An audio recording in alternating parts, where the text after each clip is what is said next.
Lakle lakle Inspector Tayay Ahanmamakta the Diamond Radio Channel gi Late Night Story Inspector Tayay tabiribisingbu James Sagruzamna taramnok chubgaloinana ikok nona khurumjari ngasi mu puduna laksari Inspector Tayay Saniga nifumathoi shubatangka Sandokchariba thoromasi hauzik hingliba natraga laikhidraba kanagumbaga Karigumba hiram amatada mari lenazadi wari singasi wakalna sagachabani masida lakpa wakat aikhoina logjaba ngamjaro as karino ne huju bobo lakthisibo matam si thenjaleda as nahangi di dum lakpani ni da tole pung khara wali jalo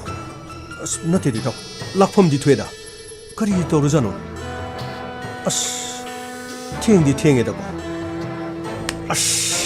chakre da ko 빵톡하다가 타박까지 싹 로이킬라가 아무 타와이에세 막가람나 내게 떠보니세 옛나벌로 신다고 시디네 이 샤를 돈 작은 건 거지 않았대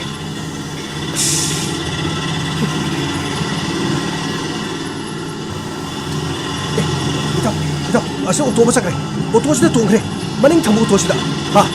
쩔로네 드디 하나로네 타오로네 가리도 아씨 카미 통정 오토세 뿔랍톰 어디디 드라이버 야오리도 드라이버를 야오리도 톰자로 뿔랍톰자로 회이터 까리노 가리마 까나 토레이네 하 까이노 하시보 톰 아씨 까놈 토레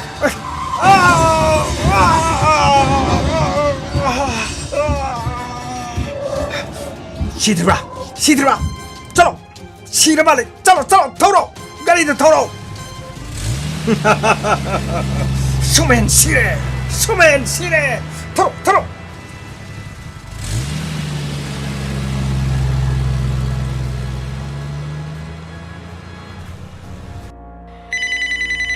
까나 그러잖아 넘버 시 탕게 Hello Inspector Tay here Hello sir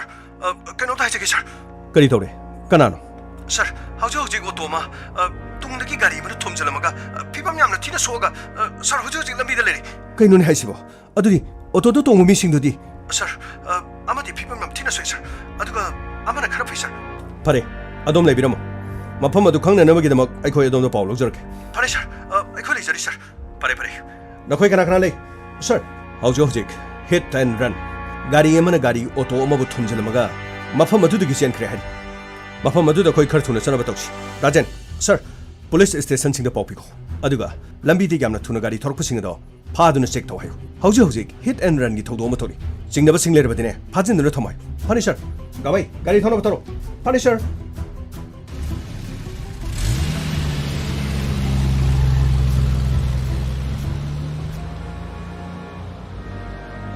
너 꿈들어 엄청 싫어 사도스 sir aso pusinyo pani sir kanano ingondo phone torokoda sir aini phone thokjor pudo sir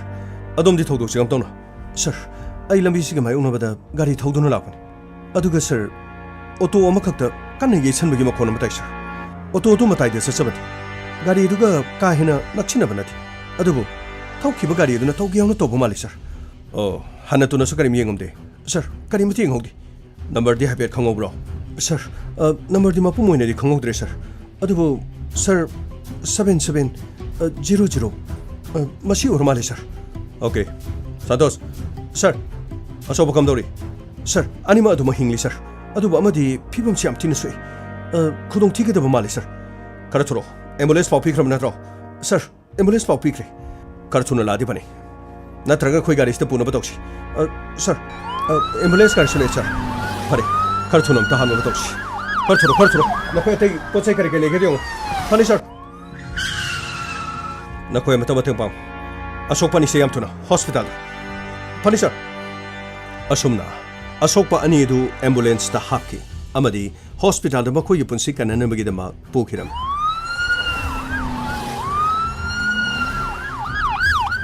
sir chechang khare di phangi sir kadai sir auto driver sigi maming na Binoy Binoy aduga sir passenger ꯑꯃ ꯇꯣꯡꯂꯛꯂꯤꯕꯁꯤꯅ showman ꯑꯗꯨꯒ ꯁꯥꯔ ꯃꯍꯥꯛꯇꯤ ꯄ꯭ꯔꯦꯁꯃꯦꯟ ꯋꯥꯠ ꯄ꯭ꯔꯦꯁꯃꯦꯟ showman ꯃꯍꯥꯛꯀꯤ ꯃꯇꯧ ꯀꯔꯝꯅ ꯑꯣꯊꯣꯛꯑꯁꯤꯗ okay ꯃꯈꯣꯏꯒꯤ ꯃꯍꯥꯛꯅ ꯌꯥꯎꯔꯤꯕ newspaper ꯑꯗꯨꯒꯤ ꯑꯦꯗꯤꯇꯔꯗ ꯀꯣꯜ ꯇꯧꯁꯤ ꯑꯗꯨꯒ ꯀꯔꯤꯒꯨꯝꯕ ꯈꯔꯗꯤ ꯁꯣꯏꯗꯅ ꯈꯪꯒꯅꯤ ꯀꯔꯤꯒꯤꯗꯃꯛꯇ ꯃꯍꯥꯛꯅ ꯑꯣꯇꯣ ꯇꯣꯡꯗꯨꯅ ꯍꯜꯂꯛꯏꯕꯅꯣ ꯍꯥꯏꯕꯗꯨ ꯐꯔꯦ ꯁꯥꯔ ꯁꯥꯔ ꯃꯥꯒꯤ ꯀꯥꯔꯗ ꯑꯃꯁꯨ ꯌꯥꯎꯔꯤ ꯁꯥꯔ ꯀꯥꯔꯗꯁꯤꯗ ꯃꯈꯣꯏꯒꯤ ꯑꯣꯐꯤꯁꯀꯤ ꯐꯣꯟ ꯅꯝꯕꯔ ꯌꯥꯎꯔꯤ ꯑꯣꯀꯦ ꯐꯣꯟ ꯑꯗꯨ ꯇꯧꯔꯒ ꯌꯦꯡꯁꯤ ꯁꯤꯗ ꯄꯤꯔꯛꯑꯣ ꯁꯤ ꯂꯩꯖꯔꯤ ꯁꯥꯔ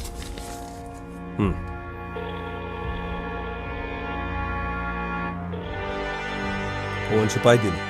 ꯑꯣ ꯍꯜꯂꯣ ꯍꯜꯂꯣ ꯀꯅꯥ ꯁꯥꯔ ꯌꯨꯔꯦꯝꯕ ꯑꯩ ꯏꯟꯁꯄꯦꯛꯇꯔ ꯇꯦꯌꯥꯏꯅꯤ ꯑꯣ ꯏꯟꯁꯄꯦꯛꯇꯔ ꯇꯦ ꯀꯔꯤ ꯂꯩꯔꯦ ꯍꯥꯏꯕꯤꯌꯨ ꯁꯥꯔ ꯌꯨꯔꯦꯝꯕ ꯑꯗꯣꯝꯒꯤ ꯄꯥꯎꯆꯦꯒꯤ ꯄ꯭ꯔꯦꯁꯃꯦꯟ ꯁꯣꯃꯦꯟ ꯂꯝꯕꯤꯗ ꯒꯥꯔꯤꯅ ꯊꯦꯡꯖꯤꯜꯂꯝꯕꯗꯒꯤ ꯑꯔꯨꯕ ꯐꯤꯕꯝꯗ ꯍꯣꯁꯄꯤꯇꯥꯜꯗ ꯄꯨꯈ꯭ꯔꯦ ꯀꯩꯅꯣ ꯍꯥꯏꯁꯤꯕ ꯏꯟꯁꯄꯦꯛꯇꯔ ꯃꯍꯥꯛꯀꯤ ꯃꯌꯨꯝꯗ ꯆꯠꯈꯤꯕ ꯀꯨꯏꯔꯕꯅꯤꯗ ꯁꯥꯔ ꯌꯨꯔꯦꯝꯕ ꯊꯧꯗꯣꯛ ꯊꯣꯛꯄꯁꯤ ꯃꯐꯝ ꯑꯁꯤꯗ ꯀꯨꯏꯕꯗꯒꯤ ꯑꯩꯈꯣꯏꯅ ꯃꯐꯝ ꯑꯁꯤꯗ ꯂꯥꯛꯄꯗ ꯃꯇꯝ ꯈꯔ ꯆꯪꯉꯝꯒꯅꯤ ꯑꯗꯨꯒ ꯑꯃꯅ ꯃꯍꯥꯛ ꯀꯔꯤ ꯒꯥꯔꯤꯗ ꯆꯠꯄꯤꯈꯤꯒꯦ ꯏꯟꯁꯄꯦꯛꯇꯔ ꯉꯁꯤꯗꯤ ꯃꯍꯥꯛꯀꯤ ꯒꯥꯔꯤꯗꯨ ꯌꯥꯗꯕꯗꯒꯤ ꯑꯣꯐꯤꯁ ꯊꯦꯡꯖꯤꯜꯂꯝꯃꯤ ꯑꯗꯨꯒ ꯂꯝꯕꯤꯗꯒꯤ ꯃꯍꯥꯛ ꯑꯣꯇꯣ ꯑꯃ ꯋꯥꯏꯔꯒ ꯆꯠꯈꯤꯕꯅꯤ ꯁꯥꯔ ꯌꯨꯔꯦꯝꯕ ꯄꯥꯎ ꯑꯗꯨ ꯆꯨꯝꯂꯦ ꯑꯣꯇꯣ ꯑꯁꯤꯗ ꯒꯥꯔꯤ ꯑꯃꯅ ꯊꯦꯡꯖꯤꯜꯂꯝꯃꯒ ꯍꯤꯠ ꯑꯦꯟ ꯔꯟ ꯀꯔꯝꯕ ꯒꯥꯔꯤꯅꯣ ꯍꯥꯏꯕ ꯑꯩꯈꯣꯏ ꯈꯪꯕ ꯉꯝꯗꯦ ꯑꯗꯨꯕꯨ ꯒꯥꯔꯤ ꯑꯁꯤꯒꯤ ꯅꯝꯕꯔ 7700 ꯃꯁꯤ ꯑꯣꯏꯔꯤ ꯃꯐꯝ ꯑꯁꯤꯒꯤ ꯑꯀꯣꯏꯕꯗ ꯂꯩꯕꯗ CCTV ꯂꯩꯕ꯭ꯔꯥ ꯍꯥꯏꯕꯗꯨ ꯑꯩꯈꯣꯏ ꯌꯦꯡꯈꯤꯒꯦ ꯑꯗꯨꯒ ꯀꯅꯥꯅ ꯀꯔꯤꯒꯤꯗꯃꯛꯇ ꯇꯧꯔꯝꯕ ꯌꯥꯕꯒꯦ ꯍꯥꯏꯕꯗꯨ ꯑꯩꯈꯣꯏꯗ ꯄꯥꯎꯁꯨ ꯈꯔ ꯄꯤꯕꯤꯕ ꯍꯣꯁꯄꯤꯇꯥꯜꯗ ꯎꯅꯅꯕꯒꯤ ꯇꯥꯟꯖꯥꯗꯨ ꯃꯊꯪꯁꯨ ꯂꯧꯖꯒꯦ ꯑꯩꯈꯣꯏ ꯍꯣꯁꯄꯤꯇꯥꯜꯗ ꯆꯠꯅꯕ ꯇꯧꯔꯤ ꯐꯅꯤ ꯏꯟꯁꯄꯦꯛꯇꯔ ꯑꯩ ꯍꯣꯁꯄꯤꯇꯥꯜꯗ ꯊꯨꯅ ꯍꯧꯖꯤꯛꯃꯛ ꯂꯥꯛꯅꯕ ꯇꯧꯖꯔꯒꯦ ꯌꯥꯝꯅ ꯐꯔꯦ ꯑꯗꯨꯒ ꯄꯥꯎ ꯑꯁꯤ ꯏꯃꯨꯡ ꯃꯅꯨꯡꯗꯁꯨ ꯈꯔ ꯇꯝꯕꯤꯌꯨ ꯐꯅꯤ ꯏꯟꯁꯄꯦꯛꯇꯔ ꯑꯩ ꯁꯣꯏꯗꯅ ꯇꯝꯖꯒꯦ ꯐꯔꯦ ꯑꯗꯨꯗꯤ ꯑꯩꯈꯣꯏ ꯊꯝꯖꯔꯒꯦ ꯁꯟꯇꯣꯁ ꯒꯥꯃꯩ ꯔꯥꯍꯨꯜ ꯁꯥꯔ ꯑꯀꯣꯏꯕꯁꯤꯗ ꯀꯔꯤ ꯀꯔꯤ ꯇꯥꯔꯦ ꯍꯥꯏꯕꯗꯨ ꯌꯦꯡꯉꯨ ꯑꯗꯨꯒ ꯃꯐꯝ ꯑꯁꯤꯒꯤ ꯑꯀꯣꯏꯕꯗ ꯂꯩꯔꯤꯕ ꯌꯨꯝ ꯈꯔꯁꯤꯗ ꯌꯨꯝꯒꯤ ꯃꯄꯥꯟꯗ ꯄꯥꯟꯕ CCTV ꯂꯩꯕ꯭ꯔꯥ ꯌꯦꯡꯉꯨ ꯇꯉꯥꯏꯐꯗꯅ CCTV ꯂꯩꯔꯕꯗꯤ ꯌꯨꯝ ꯑꯗꯨꯗ ꯑꯩꯈꯣꯏꯅ ꯆꯪꯂꯒ ꯊꯧꯗꯣꯛ ꯑꯁꯤꯒꯤ ꯑꯁꯦꯡꯕ ꯐꯨꯇꯦꯖ ꯑꯗꯨ ꯑꯩꯈꯣꯏ ꯂꯧꯅꯕ ꯇꯧꯁꯤ ꯐꯅꯤ ꯁꯥꯔ ꯌꯦꯡꯉꯨ ꯇꯌꯥꯔꯒꯤ ꯃꯔꯝ ꯑꯁꯤ ꯌꯦꯡꯉꯨ ꯆꯨꯝꯅ ꯂꯥꯛꯂꯝꯂꯒ ꯈꯣꯏꯖꯜꯂꯒ ꯂꯥꯛꯑꯦ ꯁ꯭ꯋꯥꯏꯁꯤꯗ ꯒꯥꯔꯤꯁꯤ ꯊꯣꯝꯃꯒ ꯑꯣꯇꯣ ꯑꯁꯤꯅ ꯃꯐꯝ ꯑꯁꯤꯗꯒꯤ ꯂꯥꯞꯅ ꯇꯥꯔꯒ ꯂꯩ ꯑꯗꯨꯒ ꯃꯈꯣꯏꯅ ꯑꯃꯨꯛ ꯆꯨꯝꯅ ꯁ꯭ꯇ꯭ꯔꯦꯠ ꯂꯥꯏꯟꯗ ꯊꯧꯈꯤ ꯁꯣꯏꯕꯗꯒꯤ ꯊꯦꯡꯖꯟꯕ ꯑꯣꯏꯔꯒꯗꯤ ꯃꯈꯣꯏꯁꯨ ꯑꯦꯛꯁꯤꯗꯦꯟ ꯊꯣꯛꯇꯨꯅ ꯃꯐꯝ ꯑꯁꯤꯗ ꯂꯩꯒꯗꯕꯅꯤ ꯑꯗꯨꯕꯨ ꯇꯧꯒꯦ ꯌꯥꯎꯅ ꯇꯧꯔꯤꯕ꯭ꯔꯥ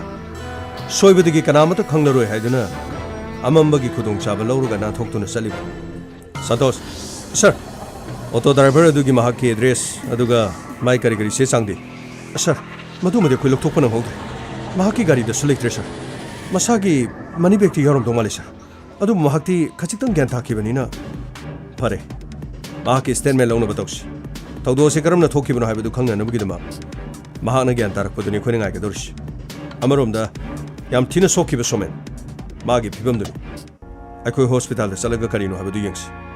ꯁꯣꯃꯦꯟꯒꯤ ꯃꯍꯥꯛꯀꯤ ꯅ꯭ꯌꯨꯁꯄꯦꯄꯔ ꯑꯗꯨꯒꯤ ꯑꯦꯗꯤꯇꯔ ꯌꯨꯔꯦꯝꯕꯁꯨ ꯃꯐꯝ ꯑꯗꯨꯗ ꯂꯩꯔꯝꯃꯤ ꯑꯩꯈꯣꯏ ꯆꯠꯅꯕ ꯇꯧꯁꯤ ꯑꯗꯨꯒ ꯁꯟꯇꯣꯁ ꯑꯩꯈꯣꯏꯒꯤ ꯇꯤꯝ ꯑꯃ ꯃꯐꯝ ꯑꯁꯤꯗ ꯀꯧꯔꯣ ꯑꯗꯨꯒ ꯑꯅꯛꯄ ꯁ꯭ꯋꯥꯏ ꯌꯨꯝ ꯑꯁꯤꯗ ꯂꯩꯔꯤꯕ CCTV ꯄꯥꯜꯂꯤꯕ ꯈꯔꯁꯦ ꯃꯈꯣꯏ ꯐꯖꯅ ꯃꯊꯧ ꯇꯧꯔꯤꯕ꯭ꯔꯥ ꯑꯗꯨꯒ ꯃꯈꯣꯏꯒꯤ ꯐꯨꯇꯦꯖ ꯑꯗꯨ ꯂꯧꯅꯕ ꯍꯣꯠꯅꯧ ꯑꯗꯨꯒ ꯔꯤꯄꯣꯔꯠꯇꯨ ꯄꯨꯔꯒ ꯂꯥꯛꯑꯣ ꯚꯤꯃꯣ ꯅꯪꯒ ꯁꯟꯇꯣꯁꯀ ꯃꯐꯝ ꯑꯁꯤꯗ ꯂꯩꯍꯧꯔꯣ ꯑꯗꯨꯒ ꯈꯣꯒꯦꯜꯂ ꯐꯥꯔꯨꯛ ꯑꯃ ꯀꯧꯔꯣ ꯐꯅꯤ ꯁꯥꯔ ꯒꯥꯃꯩ ꯍꯣꯁꯄꯤꯇꯥꯜꯗ ꯆꯠꯅꯕ ꯇꯧꯁꯤ ꯐꯅꯤ ꯁꯥꯔ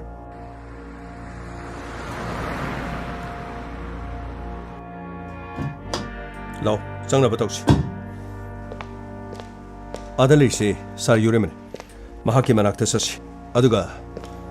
ꯀꯔꯤ ꯀꯔꯤ ꯂꯩꯒꯦ ꯑꯗꯨꯝ ꯍꯪꯅꯕ ꯇꯧꯁꯤ ꯂꯥꯎ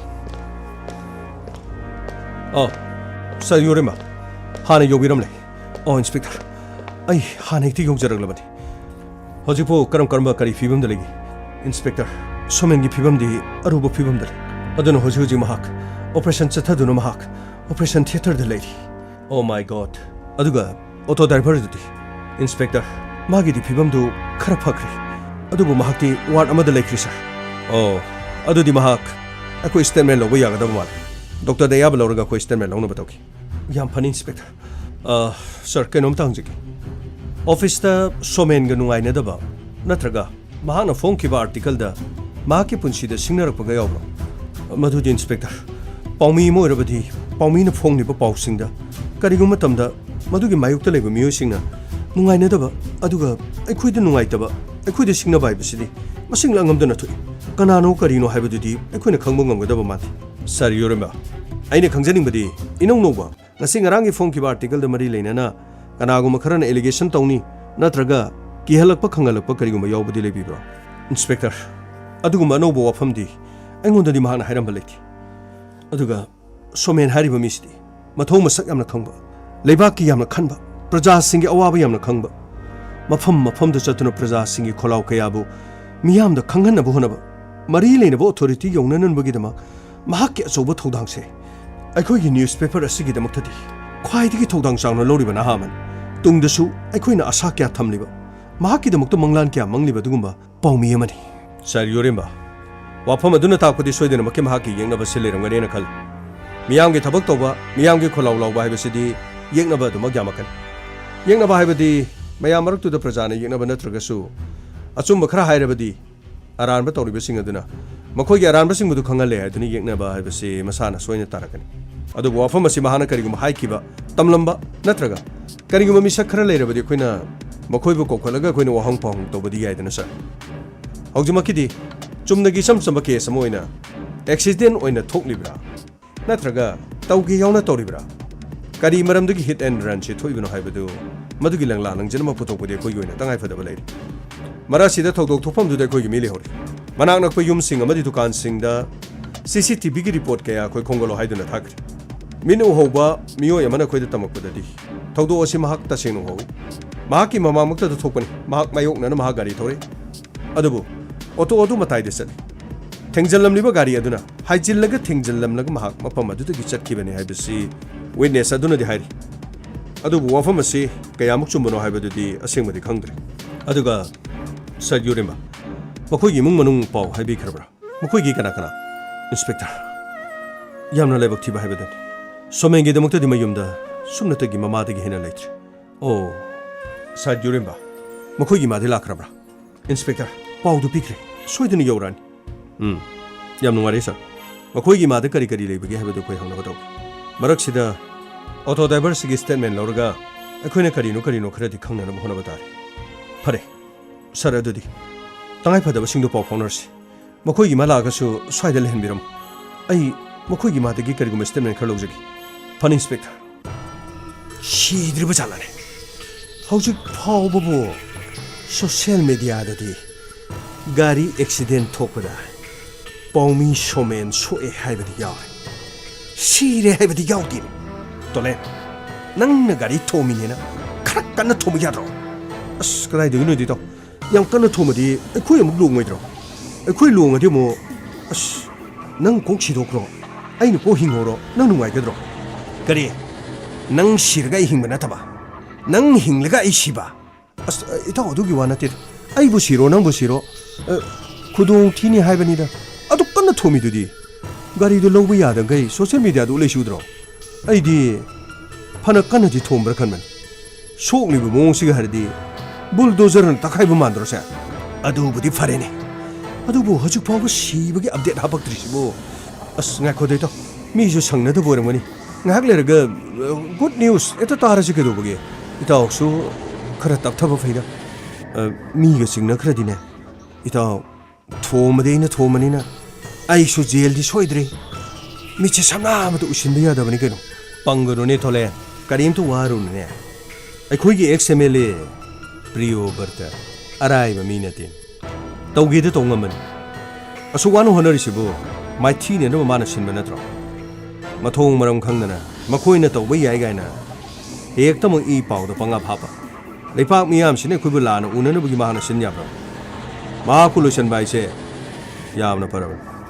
kabu karba ibungo direct appointment squad oina dum khan kara dong as adu dani ni taw hoina selis adu natradi yum daga dinu pine shawro poni no wa ne no mi taw bo era nangi no pidesu dum hayu keno kara wadana bu mahi saba ya bang no brane yum da sumle ga hiyeng thabo apo du diaro masa gi khudong chaw phang na bang akta na tro tong nei singja ai laira bo ige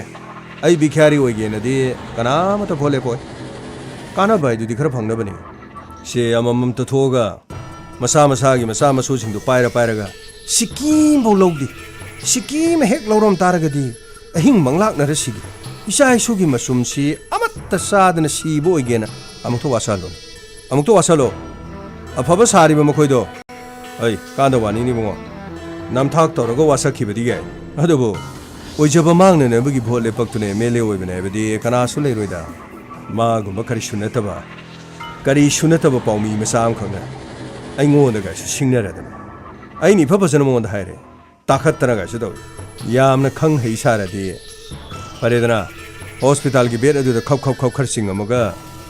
ꯍꯣꯔꯦꯟꯗꯤ ꯑꯗꯨꯝ ꯇꯠꯆꯔꯅꯤ ꯑꯁ ꯑꯗꯨꯗꯣ ꯑꯩꯗꯤ ꯅꯍꯥꯟ ꯃꯥꯒ ꯃꯔꯩ ꯌꯦꯠꯅꯈꯤꯕꯗꯨ ꯃꯤꯅꯒ ꯈꯪꯗꯅ ꯈꯣꯠꯇꯅ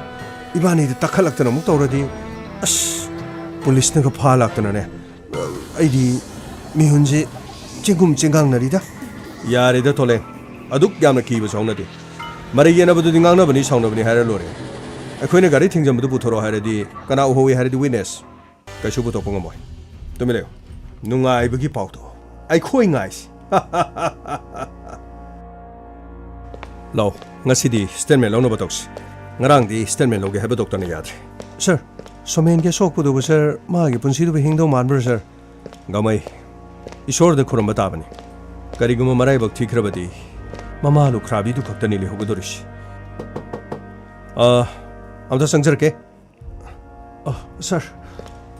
비노이 ꯊꯧꯗꯣꯛꯇꯨꯒꯤ ꯃꯇꯥꯡꯗ ꯋꯥꯐꯝ ꯈꯔ ꯍꯪꯒꯦꯅ ꯂꯥꯛꯏ. ꯁꯔ ꯍꯥꯏꯕꯤꯌꯨ ꯁꯔ. ꯊꯧꯗꯣꯛꯁꯤ ꯀꯃꯥꯏ ꯇꯧꯕꯅꯣ? ꯁꯔ ꯁꯣꯃꯦꯟꯅ ꯃꯍꯥꯛꯀꯤ ꯒꯥꯔꯤ ꯌꯥꯗꯦ ꯍꯥꯏꯔꯛꯄꯗꯒꯤ ꯑꯩ ꯃꯐꯝ ꯑꯗꯨꯗꯒꯤ ꯃꯍꯥꯛꯀ ꯂꯥꯛꯃꯤꯟꯅꯈꯤꯕꯅꯤ. ꯒꯥꯔꯤ ꯌꯥꯗꯕꯒꯤ ꯁꯨꯃꯥꯏꯅ ꯂꯥꯛꯃꯤꯟꯅꯕꯁꯤ ꯉꯔꯥꯡꯒꯤꯗꯨꯅꯁꯨ ꯑꯍꯥꯟꯕ ꯅꯠꯇꯦ. ꯃꯃꯥꯡꯗꯁꯨ ꯀꯌꯥꯔꯛꯅ ꯌꯥꯎꯈ꯭ꯔꯦ. ꯑꯩꯁꯨ ꯃꯐꯝ ꯑꯗꯨꯗ ꯑꯩꯒꯤ ꯒꯥꯔꯤ ꯌꯥꯗꯕꯗꯒꯤ ꯁꯦꯝꯕ ꯂꯥꯛꯄꯅꯤ. ꯑꯩꯒꯤ ꯌꯨꯝꯒ ꯃꯍꯥꯛꯀꯤ ꯌꯨꯝꯒꯁꯤ ꯑꯩꯒꯤꯅ ꯈꯔ ꯃꯅꯤꯡ ꯆꯠꯊꯕꯅꯤ. ꯑꯗꯨꯕꯨ ꯃꯥꯒꯤ ꯌꯨꯝꯗꯣ ꯐꯥꯎꯔꯒ ꯆꯠꯄꯅꯤꯅ ꯑꯩ ꯃꯍꯥꯛꯀ ꯊꯦꯡꯅꯕꯗꯒꯤ ꯑꯩꯒꯤ ꯒꯥꯔꯤꯗꯨꯗ ꯆꯠꯃꯤꯟꯅꯅꯕ ꯇꯧꯈꯤꯕꯅꯤ ꯁꯔ. ꯌꯥꯝꯅ ꯐꯔꯦ. ꯊꯧꯗꯣꯛ ꯊꯣꯛꯄꯁꯤꯗ ꯍꯥꯏꯕꯗꯤ ꯅꯈꯣꯏꯗ ꯒꯥꯔꯤ ꯌꯩꯁꯜꯂꯤꯕ ꯒꯥꯔꯤꯁꯦ ꯅꯈꯣꯏꯅ ꯍꯥꯟꯅ ꯃꯁꯛ ꯈꯪꯕ꯭ꯔꯥ? ꯅꯠꯇ꯭ꯔꯒꯅ ꯒꯥꯔꯤꯗꯨꯅ ꯁꯣꯏꯔꯛꯂꯤꯕꯔꯥ? ꯇꯧꯒꯦ ꯌꯥꯎꯅ ꯇꯧꯕꯒꯤ ꯃꯑꯣꯡꯂꯥ? ꯅꯠꯇ꯭ꯔꯒ ꯁꯣꯃꯦꯟꯒ ꯅꯨꯡꯉꯥꯏꯅꯗꯕ ꯅꯪꯒ ꯅꯨꯡꯉꯥꯏꯅꯗꯕ ꯃꯤꯒꯨꯝꯕ ꯑꯗꯨꯒꯨꯝꯕ ꯒꯥꯔꯤ ꯃꯥꯟꯕ꯭ꯔꯣ? ꯁꯔ ꯑꯩꯒ ꯅꯨꯡꯉꯥꯏꯅꯗꯕꯗꯤ ꯀꯅꯥꯃꯠꯇ ꯂꯩꯇꯦ. ꯑꯗꯨꯒ ꯁꯣꯃꯦꯟꯒꯤꯗꯤ ꯑꯩ ꯊꯣꯏꯗꯣꯛꯄ ꯈꯪꯖꯗ꯭ꯔꯤ. ꯁꯔ ꯒꯥꯔꯤ ꯑꯗꯨ ꯇꯁꯦꯡꯅ ꯁꯣꯏꯕꯗꯤ ꯃꯥꯟꯗ꯭ꯔꯦ. ꯒꯥꯔꯤ ꯑꯗꯨꯅ ꯊꯦꯡꯖꯤꯜꯂꯛꯇ꯭ꯔꯤꯉꯩꯗ ꯁꯣꯃꯦꯟꯅ ꯒꯥꯔꯤꯒꯤ ꯇꯌꯥꯔꯒꯤ ꯃꯈꯣꯟ ꯑꯃ ꯇꯥꯕꯗꯒꯤ ꯒꯥꯔꯤ ꯑꯃ ꯌꯥꯝꯅ ꯀꯟꯅ ꯊꯧꯔꯤ. ꯀꯔꯤꯅꯣ ꯇꯧꯔꯤꯁꯦ ꯍꯥꯏꯕ ꯋꯥꯐꯝꯁꯤꯃ ꯑꯩꯅ ꯒꯥꯔꯤ ꯊꯧꯔꯤꯉꯩꯗ ꯇꯨꯡꯗ ꯍꯥꯏꯔꯛꯈꯤ. ꯃꯗꯨꯒꯤ ꯏꯀꯥꯟ ꯀꯥꯟꯅꯗꯅ ꯁꯔ ꯒꯥꯔꯤ ꯑꯗꯨꯅ ꯑꯩꯈꯣꯏꯗ ꯇꯨꯡꯗ ꯌꯩꯁꯤꯜꯂꯛꯈꯤꯕꯅꯤ. ꯑꯩꯒꯤ ꯑꯣꯇꯣ ꯒꯥꯔꯤ ꯑꯗꯨꯗꯤ ꯌꯩꯁꯤꯜꯂꯛꯄꯗ ꯑꯩꯒꯤ ꯒꯥꯔꯤ ꯑꯁꯤ ꯃꯅꯤꯡ ꯃꯃꯥꯡ ꯈꯪꯗꯅ ꯎꯔꯨ ꯂꯩꯈꯤ. ꯒꯥꯔꯤ ꯑꯗꯨꯗꯒꯤ ꯁꯣꯃꯦꯟ ꯄꯥꯏꯊꯣꯛꯈꯤ. ꯑꯗꯨꯒ ꯂꯝꯕꯤꯒꯤ ꯃꯇꯥꯏꯗ ꯂꯩꯕ ꯁꯤꯔꯤ ꯑꯃꯗ ꯃꯍꯥꯛ ꯌꯩꯁꯤꯟꯗꯨꯅ ꯇꯥꯈꯤ ꯁꯔ. ꯑꯩꯅ ꯒꯥꯔꯤꯗꯨꯒ ꯊꯔꯣ ꯊꯔꯣ ꯑꯣꯟꯗꯨꯅ ꯇꯥꯈꯤ. ꯑꯗꯨꯒ ꯁꯔ ꯂꯥꯏꯕꯛ ꯐꯕꯗꯒꯤ ꯑꯩꯗꯤ ꯑꯣꯏ ꯊꯪꯕ ꯈꯨꯠ ꯑꯁꯤꯒ ꯈꯣꯡꯗ ꯈꯔ ꯁꯣꯛꯂꯤꯕꯁꯤꯒ ꯃꯁꯤ ꯅꯠꯇꯅ ꯑꯩꯒꯤꯗꯤ ꯀꯥ ꯍꯦꯟꯅ ꯁꯣꯛꯍꯧꯗ꯭ꯔꯦ ꯁꯔ. ꯑꯗꯨꯕꯨ ꯁꯔ ꯁꯣꯃꯦꯟꯗꯤ ꯃꯐꯝ ꯑꯗꯨꯗ ꯑꯗꯨꯃꯛ ꯒ꯭ꯌꯥꯟ ꯇꯥꯈꯤꯗ꯭ꯔꯕꯅꯤ ꯁꯔ. ꯌꯥꯔꯦ ꯕꯤꯅꯣ. ꯑꯗꯨꯒꯤ ꯃꯈꯥꯗꯤ ꯑꯩꯈꯣꯏ ꯂꯣꯏꯅ ꯈꯪꯉꯤ. ꯑꯗꯨꯕꯨ ꯊꯧꯗꯣꯛ ꯑꯁꯤ ꯇꯧꯒꯦ ꯌꯥꯎꯅ ꯇꯧꯕ ꯃꯥꯟꯕ ꯊꯧꯗꯣꯛ ꯑꯃꯔꯥ? ꯅꯨꯡꯉꯥꯏꯅꯗꯕꯅ ꯇꯧꯕ꯭ꯔꯥ? ꯁꯣꯏꯕꯗꯒꯤ ꯑꯦꯛꯁꯤꯗꯦꯟ ꯊꯣꯛꯄꯗꯒꯤ ꯇꯧꯔꯤꯕ꯭ꯔꯥ? ꯂꯝꯕꯤꯗꯨ ꯐꯠꯇꯕꯗꯒꯤ ꯊꯤꯡꯖꯤꯟꯕ ꯈꯣꯠꯆꯤꯟꯕ ꯅꯠꯇ꯭ꯔꯒ ꯕ꯭ꯔꯦꯀꯔꯒꯨꯝꯕ ꯀꯔꯤꯒꯨꯝꯕ ꯂꯩꯕꯗꯒꯤ ꯊꯣꯛꯂꯤꯕ꯭ꯔꯥ ꯍꯥꯏꯕꯗꯨ ꯃꯗꯨꯒꯤ ꯃꯇꯥꯡꯗꯅꯤ. ꯃꯐꯝ ꯑꯗꯨꯗ ꯕ꯭ꯔꯦꯀꯔ ꯂꯩꯇꯦ. ꯂꯝꯕꯤꯁꯨ ꯁꯤꯠ ꯅꯥꯜꯂꯤ. ꯂꯝꯕꯤꯗ ꯂꯩꯍꯧꯔꯤꯕ ꯇꯌꯥꯔꯒꯤ ꯃꯥꯔꯛ ꯑꯗꯨꯒꯤ ꯃꯇꯨꯡ ꯏꯟꯅꯗꯤ ꯅꯈꯣꯏ ꯃꯇꯥꯏꯗ ꯆꯨꯝꯅ ꯊꯧꯏ. ꯃꯇꯥꯏ ꯑꯁꯤꯗ ꯊꯧꯔꯤꯉꯩꯗ ꯇꯨꯡꯗ ꯂꯥꯛꯂꯤꯕ ꯒꯥꯔꯤ ꯑꯗꯨꯅ ꯆꯨꯝꯅ ꯆꯠꯂꯝꯕꯗꯒꯤ ꯈꯣꯏꯖꯤꯜꯂꯛꯄ ꯃꯥꯟꯕ ꯍꯥꯏꯕꯗꯤ ꯃꯈꯣꯏꯒꯤ ꯇꯌꯥꯔꯒꯤ ꯃꯔꯝ ꯑꯗꯨꯗ ꯃꯌꯦꯛ ꯁꯦꯡꯅ ꯎꯕ ꯐꯪꯏ. ꯃꯐꯝ ꯑꯗꯨꯗ CCTV ꯐꯨꯇꯦꯖ ꯑꯩꯈꯣꯏ ꯌꯥꯝꯅ ꯂꯥꯞꯄ ꯃꯐꯝ ꯑꯃꯗꯒꯤ ꯑꯩꯈꯣꯏꯅ ꯎꯔꯦ. ꯑꯗꯨꯕꯨ ꯅꯨꯃꯤꯗꯥꯡ ꯑꯣꯏꯕꯅꯤꯅ ꯃꯌꯦꯛ ꯈꯔ ꯁꯦꯡꯕꯗꯤ ꯋꯥꯠꯂꯤ. ꯆꯨꯝꯅ ꯒꯥꯔꯤꯒꯤ ꯂꯥꯏꯠ ꯑꯅꯤ ꯑꯃꯅ ꯃꯥꯡ ꯊꯧꯅ ꯑꯃꯅ ꯇꯨꯡ ꯊꯪꯅ ꯂꯥꯛꯄꯗꯨ ꯈꯪꯍꯧꯗꯅ ꯇꯨꯡ ꯊꯪꯕꯗꯨꯅ ꯈꯣꯏꯖꯤꯜꯂꯞ ꯇꯧꯅ ꯊꯧꯖꯤꯜꯂꯒ ꯒꯥꯔꯤ ꯑꯁꯤꯗ ꯊꯣꯝꯖꯤꯜꯂꯒ ꯀꯔꯤꯒꯨꯝꯕ ꯑꯃꯠꯇ ꯍꯟꯅ ꯇꯨꯅ ꯌꯦꯡꯗꯅ ꯊꯧꯈꯤꯕꯅꯤ ꯍꯥꯏꯕꯁꯦ ꯃꯁꯤꯃꯗꯤ ꯈꯪꯏ. ꯒꯥꯔꯤ ꯃꯆꯨ ꯑꯃꯨꯕꯅꯤ. ꯅꯪꯅ ꯎꯕꯗ ꯒꯥꯔꯤ ꯃꯆꯨ ꯀꯔꯤ ꯑꯣꯏ? ꯁꯔ ꯑꯆꯨꯝꯕꯅꯤ ꯁꯔ. ꯒꯥꯔꯤ ꯃꯆꯨꯗꯣ ꯑꯃꯨꯕꯅꯤ. ꯒꯥꯔꯤ ꯅꯝꯕꯔꯗꯤ ꯈꯪꯕ ꯉꯝꯕ꯭ꯔꯣ? ꯁꯔ ꯒꯥꯔꯤ ꯅꯝꯕꯔꯗꯨꯗꯤ ꯑꯩ ꯈꯪꯕ ꯉꯝꯖꯗ꯭ꯔꯤ. ꯃꯥꯅ ꯇꯨꯡꯗ ꯊꯦꯡꯖꯤꯜꯂꯛꯄꯒ ꯑꯩꯗꯤ ꯒꯥꯔꯤꯗꯨ ꯎꯪꯗꯨꯅ ꯂꯩꯔꯕꯅꯤꯅ ꯁꯔ. ꯃꯗꯨꯒꯤ ꯃꯇꯨꯡꯗ ꯁꯔ ꯑꯩ ꯂꯝꯕꯤꯒꯤ ꯃꯇꯥꯏꯗ ꯇꯥꯈꯤ. ꯑꯗꯨꯕꯨ ꯒꯥꯔꯤ ꯅꯝꯕꯔꯗꯨ ꯈꯪꯅꯕ ꯍꯣꯠꯅꯕꯗ ꯌꯥꯡꯅ ꯊꯧꯈꯤꯕꯅ ꯃꯔꯝ ꯑꯣꯏꯔꯒ ꯂꯥꯞꯄꯅ ꯑꯩ ꯒꯥꯔꯤꯗꯨ ꯎꯍꯧꯗꯦ. ꯑꯗꯨꯕꯨ ꯒꯥꯔꯤꯅ ꯊꯤꯡꯖꯤꯟꯕꯒꯤ ꯆꯩꯅꯥꯒ ꯑꯩ ꯏꯁꯥꯁꯨ ꯃꯐꯝ ꯑꯗꯨꯗ ꯒ꯭ꯌꯥꯟ ꯃꯥꯡꯈꯤ ꯁꯔ. ꯂꯝꯕꯤꯗ ꯒꯥꯔꯤ ꯑꯃ ꯈꯥꯝꯂꯒ ꯃꯗꯨꯗꯒꯤ ꯃꯤꯑꯣꯏ ꯑꯃꯈꯛ ꯍꯥꯏꯐꯦꯠ ꯀꯧꯕ ꯑꯩ ꯇꯥꯍꯧꯈꯤ ꯁꯔ. ꯌꯥꯔꯦ ꯕꯤꯅꯣ. ꯃꯁꯤꯒꯤ ꯃꯈꯥꯗꯤ ꯀꯔꯤꯒꯨꯝꯕ ꯅꯪꯅ ꯅꯤꯡꯁꯤꯡꯕ ꯂꯩꯔꯒꯁꯨ ꯑꯩꯈꯣꯏꯗ ꯄꯥꯎ ꯄꯤꯔꯛꯎ. ꯁꯤ ꯑꯩꯒꯤ number.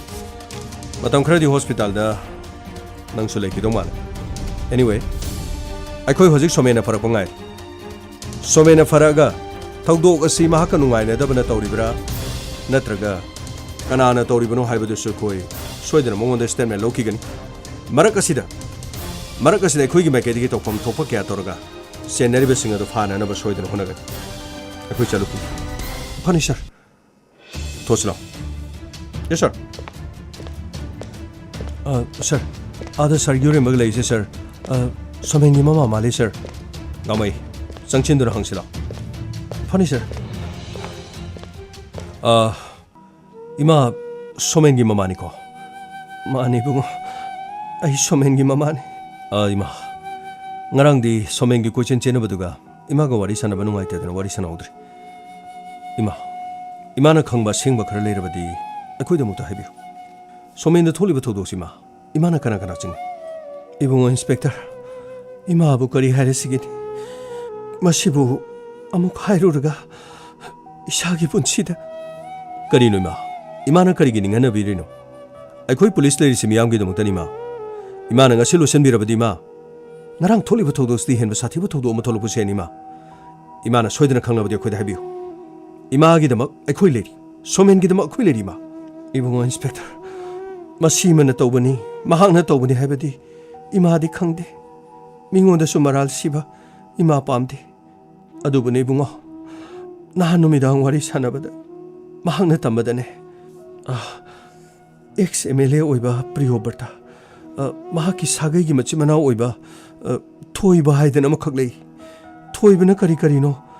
khabar da makhoi gi mayamagi seran turan ba pau kya fongi madu pau phongdana ba ki helei haibo wafam amadi lei adudi ma habiri wafam si somena soidan hairami ko ibungo inspector ichana aroibo ina hairambo wahaidudi imana di minam ningdi asengbani hairambo wafam si sar yuremba wafam si sar yuremba da hairambadi inspector aingonda di wafam si kari mata hairamba leiti office ta maha khara orau thabak toram aduga tonga tonga mafam kya da mahak pau kaya cover tongna na bagi damak chatna na ba hainaraga gari adu do tonga chakibani mahaki mai thongda nungai taba natraga mina kelapagi kariguma mami amata di takiba leiti ima da di wafam singdo hairami haire dubu sar yuremba da di wafam se hairam de hairi ibungo inspector ai di mama da di chana minam loi khale ichana wafam do hogdorok pada aina paukse ga mata yaurano thabak punamak to yumda leiro haiduna aina mangonda haiki adubu mahangna imana adudo karigi sonbiribano sonbigano ima ngasi haihaudrabadi hayeng tungdasu aikhoi haibiya ngasi yai haiduna chatkrabadi hayeng tungdasu makoina lakchaba helakani praja miyam bu mikap thonba praja miyam bu mabit singanba praja miyam gi yai thanana bagi tawa haibasidi ima athoiba dharma natarbarane ima karigino ima achumagi damak lan thengnariba lanmi amadabu landagi handuna chakro haiduna imana ingonda takpiriba sibu karigino ima gi bungo some landa thawai thabadi punsibu kathokibani punsi mangbadi loirabani mapok kasigi nangai ka kainaba pambro ima ga nanga kainarabadi imana karamna lelhogani hayo imana karamna lelhogani ima aina honariba shishu ima kayagini ima aibu poklibi ima khaktabu aigi imara aigi leiriba lamda masigi praja kaya ima kayano ima kayagi kholauno ima kayagi chakhau bu thadattuna leibai basibo ima machamo ina lamda masida poknaga ima singa dugi chakthung matpadubo ai khoi yengduna tumak leiro haibra ima nachabu achan mirai naiba macha makum oina uhanbigano ima aigi lambida ayet papibigano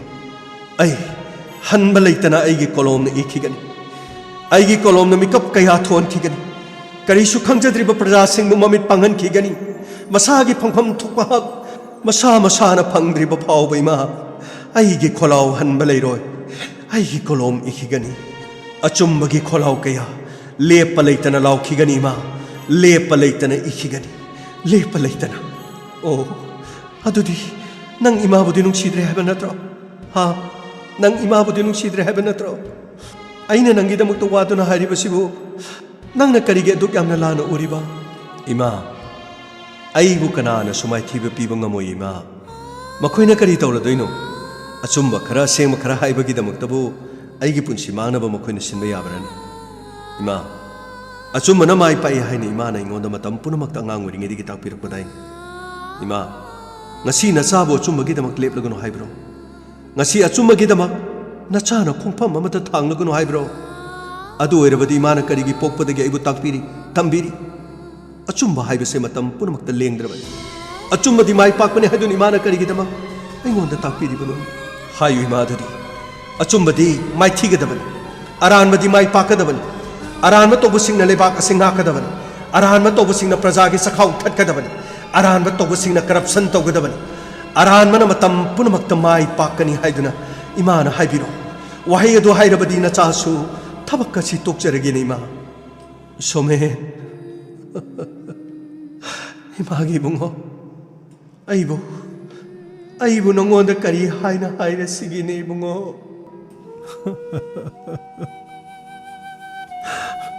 있잖아 빠말람비니 마마 아이나 까리 슈팅 방감기리 까리 슈팅로 마시푸나막 톡까니 하이바 아이나 칸키바니 아두보 마하키 타박나 로이 하이드나 아이는 안 가보 나막 가리쇼 따기 이봉어 이차디 미함기니 시러버수 타와이 타러버수 미함기니 이봉어 미함기니 이만하네 가리쇼 와라오버 라이트 이차하나 까나다 란버 라이티에 이차디 아숨먹이다 먹다네 이마나 하이비리부 와펌도 생바 막 오이러버디 나사 소멘게 춤바 포록내나바 인스펙터 타야인 호나가니 까리구마 토이베나 케스 아시다 세나바 따라바디 마쿠트 요트키 첸 투드나 마학부 까숨 상정나나바 나차인 호나가니 이쇼르기 마펌데마 소멘게 푼시 할락나나바기데마 라이 쿠럼비요 토이베나 타세나 막 케스 아시다 야우리브레 야우도브라 하이베도 아이 아묵티 경실로키 까리구마 여름바 따라가디 마학부 렘나 타로이 असौ असांग minister की इमुंग मनुंग सोशन मखुत आइन पाइबदी शुंगे यारोइमा असुम्बगिदमक इशोर लेबन असुम्बगिदमक पुलिस डिपार्टमेंट लेडी लोइनना इंस्पेक्टर तयाई लेडीमा नचानुपा सोमेन की अचुम्बा महाकी जस्टिस पुथोकननबगिदमक नचाइना सोइदन होनगनिमा इमा की मिलुपिरा लेपियो मसीग मखा तारकपद इंस्पेक्टर तयाई पुलिस स्टेशन लाखी अमदी महाना केस असकी मतंगदा नैनखिरमी संतोष सर सीसीटीवी फुटेज सिददी उरिबा गाड़ी से तसेनमक नंबर से खुना अहोबजे खंग ngamdre अदुबो अरोइबा 7700 सिदी याम मानदी थोई अदुबो मफम असदा सिजनरिबा सीसीटीवी फुटेज असि हाई डेफिनेशन दि नत्रे अदुबो नुमित अदुदा विटनेस ओरिबा मियो अदुना पिरंबा नंबर 7700 हौजिक लेरिबा सिया मानारी थौदो असिदा सोमेनगी ममाना फोंदोलि वाफम असिनदी थोइबा हारिबा मियो सिसेनबगी मो अदोरगरी थोइबना सिजनरिबा गारिसिंग अदुगा एक्स एमएलए प्रियोबतगी महाकी इमुंग मनुंगदा सिजनरिबा गारिसिंगदा 7700 न लोइबा गारि यावब्रा यावदब्राइदो मदुगी रिपोर्ट कमदोरे सर मखोइगी मुंगददी 7700 मसिना लोइबा गारि अमता लेते सर अदुगा थोइबा हारिबा मिदुना महाना थौबा गारि अमुबा मदिले अदुबु गाड़ी सिगी नंबर दी 7700 दी नथि ओ गाड़ी अमुबा मदिलेबा अदुगा मतम खरगी ममांगदा आर्टिकल अमा सोमेना फोंगलिबा आर्टिकल अदुगी मतुगिना हानगी एक्स एमएलए महाना तोरम थबक थोरमसिंग अदुगा हौजिक केंद्र सिंगदा तौरिबा थबक थोरमसिंगदा पेंदबा कया अदुगा प्रजा सिंगिदमक्ता लाकपा थादरखिबा सेनफम कया प्रजागी सखाव मतखिबगी वाफम कया महाना फोंदोकले ममांगी सही क्यादा इसिंग चावबा मतमदा सेंटरदगी थादरखिबा सेनफमसिंग प्रजा सिंगदा लौमी सिंगदा अमत यौदे हाइबा वाफम कयागा लोइनना महाना फोंदोकिबा अदुगा मतम अदुदा पानखिबे एमएलए अदुदा सोकपा याबा मोंगदा वाफम खरा मांगना आर्टिकल द फोंगबसी अकुना थिजमदे खंगने मसि तसेंगना हारबदा हानगी एक्स एमएलए दुना यामना वारोबगी मचा अमदि ओइगन अदुबु प्रजागी फ्रीडम ऑफ एक्सप्रेस अचुंबा करिनो अरानबा करिनो पाउमी अमना फोंदोकलगसु ꯃꯗꯨꯒꯤ ꯃꯥꯌꯣꯛꯅꯕꯗ ꯂꯩꯔꯤꯕ ꯀꯥꯡꯕꯨꯗꯨꯅ ꯍꯥꯏꯔꯤꯕ ꯄꯥꯎꯗꯨ ꯑꯔꯥꯟꯕꯅꯤ ꯍꯥꯏꯅ ꯐꯣꯡꯗꯣꯛꯑꯒ ꯑꯋꯥꯏ ꯑꯈꯨꯝ ꯇꯧꯅꯕꯗꯤ ꯗꯦꯃꯣꯀ꯭ꯔꯦꯁꯤ ꯆꯠꯄ ꯂꯩꯕꯥꯛ ꯑꯃꯗ ꯆꯠꯅꯩ ꯑꯗꯨꯕꯨ ꯋꯥꯐꯝ ꯑꯃ ꯐꯣꯡꯗꯣꯔꯛꯄꯗ ꯃꯈꯣꯏꯗ ꯁꯣꯛꯏ ꯍꯥꯏꯗꯨꯅ ꯍꯥꯏꯔꯤꯕ ꯃꯤ ꯑꯗꯨꯗ ꯄꯨꯟꯁꯤ ꯇꯦꯝꯁꯤꯡꯅꯅꯕꯒꯤ ꯊꯕꯛ ꯇꯧꯔꯝꯒꯅꯤ ꯇꯧꯔꯝꯃꯣꯏ ꯍꯥꯏꯕꯁꯤ ꯈꯟꯅꯅꯤꯡꯉꯥꯏ ꯑꯣꯏꯔꯤ ꯊꯣꯏꯕ ꯀꯅꯥꯅꯣ ꯁꯔ ꯊꯣꯏꯕꯁꯤ ꯁꯔ ꯍꯥꯟꯅ ꯃꯍꯥꯛ ꯃꯤ ꯑꯃ ꯍꯥꯠꯂꯨꯕꯒꯤ ꯖꯦꯜꯗꯒꯤ ꯊꯣꯔꯛꯄꯁꯨ ꯀꯨꯏꯗ꯭ꯔꯤꯕꯅꯤ ꯀꯔꯤ ꯑꯗꯨꯗꯤ ꯀꯔꯝꯕ ꯃꯇꯝꯗ ꯁꯔ ꯍꯥꯟꯅꯒꯤ ꯊꯧꯗꯣꯛꯁꯤꯁꯨ ꯏꯂꯦꯛꯁꯟ ꯃꯃꯥꯡꯗ ꯊꯣꯛꯈꯤꯕꯅꯤ ꯁꯔ ꯃꯁꯤꯅ ꯃꯔꯝ ꯑꯣꯏꯔꯒ ꯁꯔ ꯃꯈꯣꯏꯒꯤ ꯃꯌꯥꯝꯕꯁꯤꯡ ꯊꯣꯛꯄ ꯄ꯭ꯔꯤꯌꯣꯕꯔꯇ ꯍꯥꯏꯕꯁꯤ ꯃꯁꯤꯅ ꯏꯂꯦꯛꯁꯟꯗ ꯌꯥꯝꯅ ꯕꯦꯔꯥ ꯑꯣꯏꯈꯤ ꯍꯥꯏꯕꯗꯤ ꯃꯁꯤꯗꯒꯤ ꯏꯁꯨ ꯀꯌꯥ ꯁꯥꯒꯠꯂ ꯄ꯭ꯔꯖꯥꯁꯤꯡꯅ ꯋꯥꯔꯧꯅꯕꯒꯤ ꯃꯆꯥ ꯑꯃ ꯃꯁꯤ ꯃꯍꯥꯛꯅ ꯑꯣꯏꯈꯤꯕꯅꯤ ꯑꯣ ꯑꯗꯨ ꯑꯣꯏꯔꯕꯗꯤ ꯊꯧꯗꯣꯛ ꯑꯁꯤ ꯃꯃꯥꯅ ꯍꯥꯏꯕꯒ ꯍꯥꯟꯅꯒꯤ ꯔꯦꯀꯣꯔꯗꯁꯤꯡ ꯌꯦꯡꯂꯨꯔꯒꯗꯤ ꯁꯣꯏꯗꯅꯃꯛꯀꯤ ꯁꯣꯃꯦꯟꯗ ꯒꯥꯔꯤ ꯊꯣꯝꯂꯝꯂꯤꯕꯁꯤ ꯃꯍꯥꯛꯅ ꯑꯣꯏꯕ ꯌꯥꯏ ꯑꯦꯅꯤꯋꯦ ꯃꯍꯥꯛꯀꯤ ꯍꯧꯖꯤꯛ ꯍꯧꯖꯤꯛ ꯑꯃꯨꯕ ꯒꯥꯔꯤ ꯑꯃ ꯊꯧꯋꯦ ꯍꯥꯏꯕꯗꯣ ꯒꯥꯔꯤ ꯑꯁꯤ ꯃꯍꯥꯛꯅ ꯁꯤꯖꯤꯟꯅꯔꯝꯒꯗꯕ ꯃꯥꯟꯗꯦ ꯃꯔꯝꯗꯤ ꯒꯥꯔꯤ ꯑꯁꯤꯒꯤ ꯃꯃꯥꯏ ꯁꯣꯏꯗꯅ ꯀꯣꯞꯂꯝꯒꯅꯤ ꯍꯧꯖꯤꯛꯃꯛ ꯑꯩꯈꯣꯏ ꯃꯌꯨꯝꯗ ꯆꯠꯅꯕ ꯇꯧꯁꯤ ꯑꯗꯨꯒ ꯃꯍꯥꯛꯄꯨ ꯋꯥꯍꯪ ꯄꯥꯎꯍꯪ ꯇꯧꯔꯒ ꯃꯍꯥꯛꯅ ꯈꯨꯝꯗꯣꯔꯛꯄ ꯍꯥꯏꯗꯣꯔꯛꯄ ꯋꯥꯐꯝꯁꯤꯡꯗ ꯀꯔꯤ ꯀꯔꯤ ꯂꯩꯕꯒꯦ ꯍꯥꯏꯕꯗꯨ ꯑꯃꯨꯛꯇ ꯌꯦꯡꯉꯨꯁꯤ ꯐꯅꯤ ꯁꯔ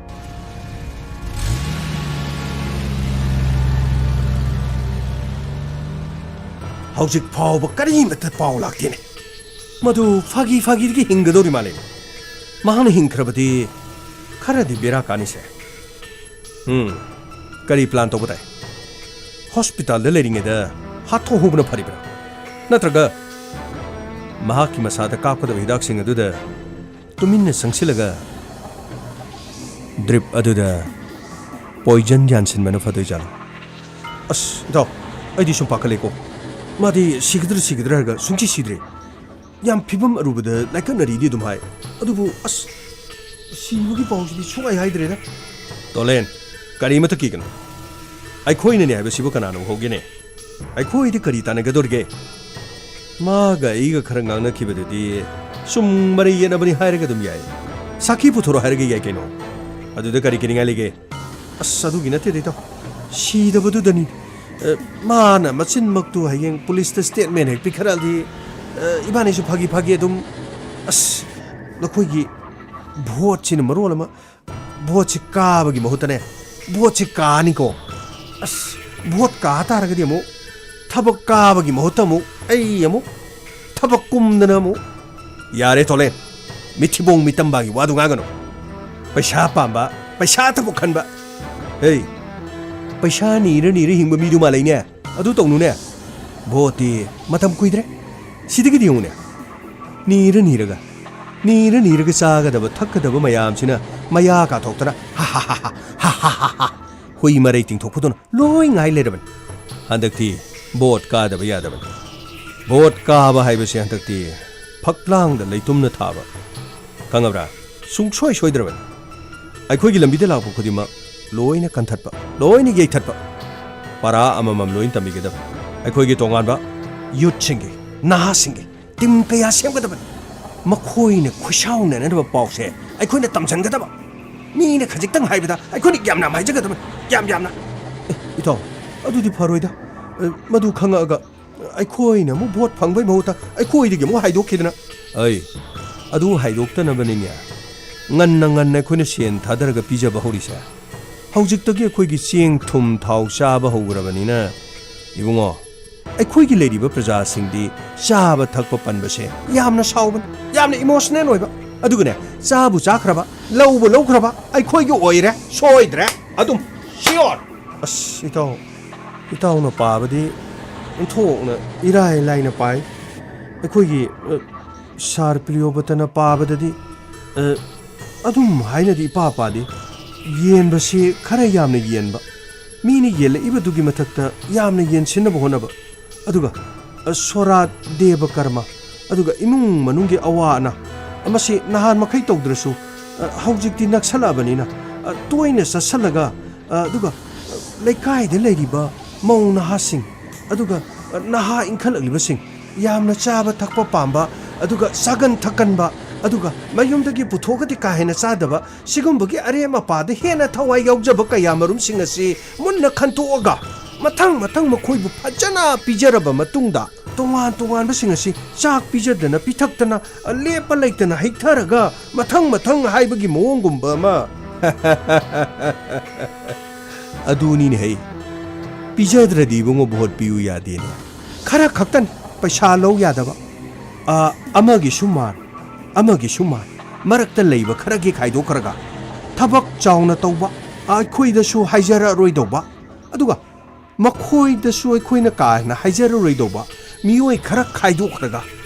ꯑꯌꯥꯝꯕꯗꯤ ꯃꯤ 40-42ꯗꯤ ꯑꯗꯨꯝ ꯄꯥꯝꯕ ꯉꯥꯛꯇꯅꯤ ꯃꯗꯨꯒꯤ ꯄ꯭ꯂꯥꯟꯗꯣ ꯂꯣꯏꯅ ꯁꯤꯟꯗꯣꯛꯇꯅ ꯃꯊꯪ ꯈꯥꯏꯗꯣꯛꯇꯅ ꯃꯥꯒꯤ ꯇꯣꯉꯥꯟꯕ ꯄꯣꯂꯤꯡ ꯕꯨꯠꯀꯤ ꯁꯦꯝꯗꯨꯅ ꯂꯩꯔꯕꯅꯤꯅꯦ ꯇꯣꯂꯦ ꯅꯪꯕꯣ ꯃꯔꯛ ꯑꯁꯤꯗ ꯁꯣꯃꯦꯟ ꯅꯪꯅ ꯃꯁꯤ ꯄꯨꯝꯅꯃꯛ ꯊꯨꯒꯥꯏꯅꯅꯕ ꯁꯤꯜꯂꯛꯄꯅꯤꯅ ꯁꯤꯖꯕ ꯇꯥꯔꯦꯗꯅ ꯏꯇꯥꯎ ꯀꯩꯅꯣꯅꯦ ꯄꯨꯂꯤꯁꯀꯤ ꯒꯥꯔꯤ ꯑꯃ ꯊꯧꯖꯤꯜꯂꯤꯁꯤꯕꯣ ꯑꯩꯈꯣꯏ ꯐꯥ ꯂꯥꯛꯏ ꯆꯠꯂꯣ ꯑꯁ ꯑꯩ ꯍꯩꯅꯈꯤꯗ꯭ꯔꯦꯗ ꯑꯩ ꯀꯔꯤꯝꯇ ꯆꯤꯡꯅꯕꯣꯠꯀꯅꯣ ꯑꯩ ꯇꯧꯒꯦ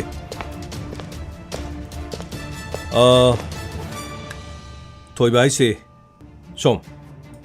ꯃꯥꯅꯤ ꯑꯩꯅꯤ ꯀꯔꯤ ꯂꯩꯒꯦ ꯀꯩꯁꯨ ꯂꯩꯇꯦꯗ ꯅꯪꯒꯤ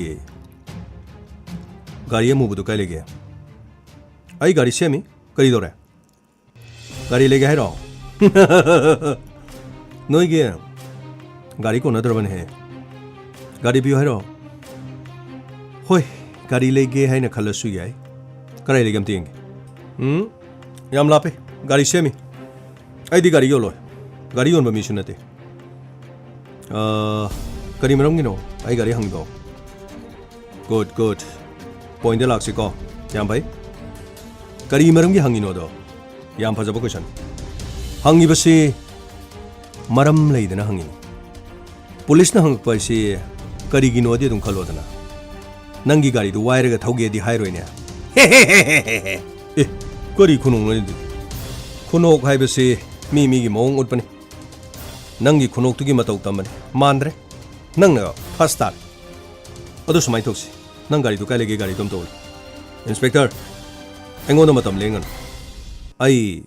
ꯚꯣꯠꯀꯤ ꯊꯕꯛ ꯌꯥꯝꯅ ꯆꯤꯜꯂꯤ ꯚꯣꯠꯀꯤ ꯑꯩꯈꯣꯏ ꯌꯥꯝꯅ ꯀꯟꯅ ꯑꯣꯔꯒꯅꯥꯏꯖ ꯇꯧꯔꯤ ꯀꯣꯛꯁꯦ ꯌꯥꯝꯅ ꯁꯥꯔꯤ ꯑꯗꯨꯅ ꯑꯇꯣꯞꯄꯗ ꯍꯪꯕꯤꯔꯨꯔꯣ ꯑꯩꯗꯤ ꯁꯪꯗꯦꯀꯣ ꯂꯩꯍꯧꯈꯤꯗ꯭ꯔꯥ ꯑꯩ ꯃꯅꯨꯡ ꯆꯪꯒꯦ ꯍꯣꯏ ꯉꯥꯏꯈꯣ ꯃꯐꯝꯁꯤꯗ ꯑꯩꯈꯣꯏ ꯂꯥꯛꯏꯁꯤ ꯂꯥꯛꯅꯤꯡꯗꯅ ꯂꯥꯛꯄ ꯅꯠꯇꯦ ꯄꯨꯂꯤꯁꯅ ꯆꯪꯉꯛꯄ ꯍꯥꯏꯁꯦ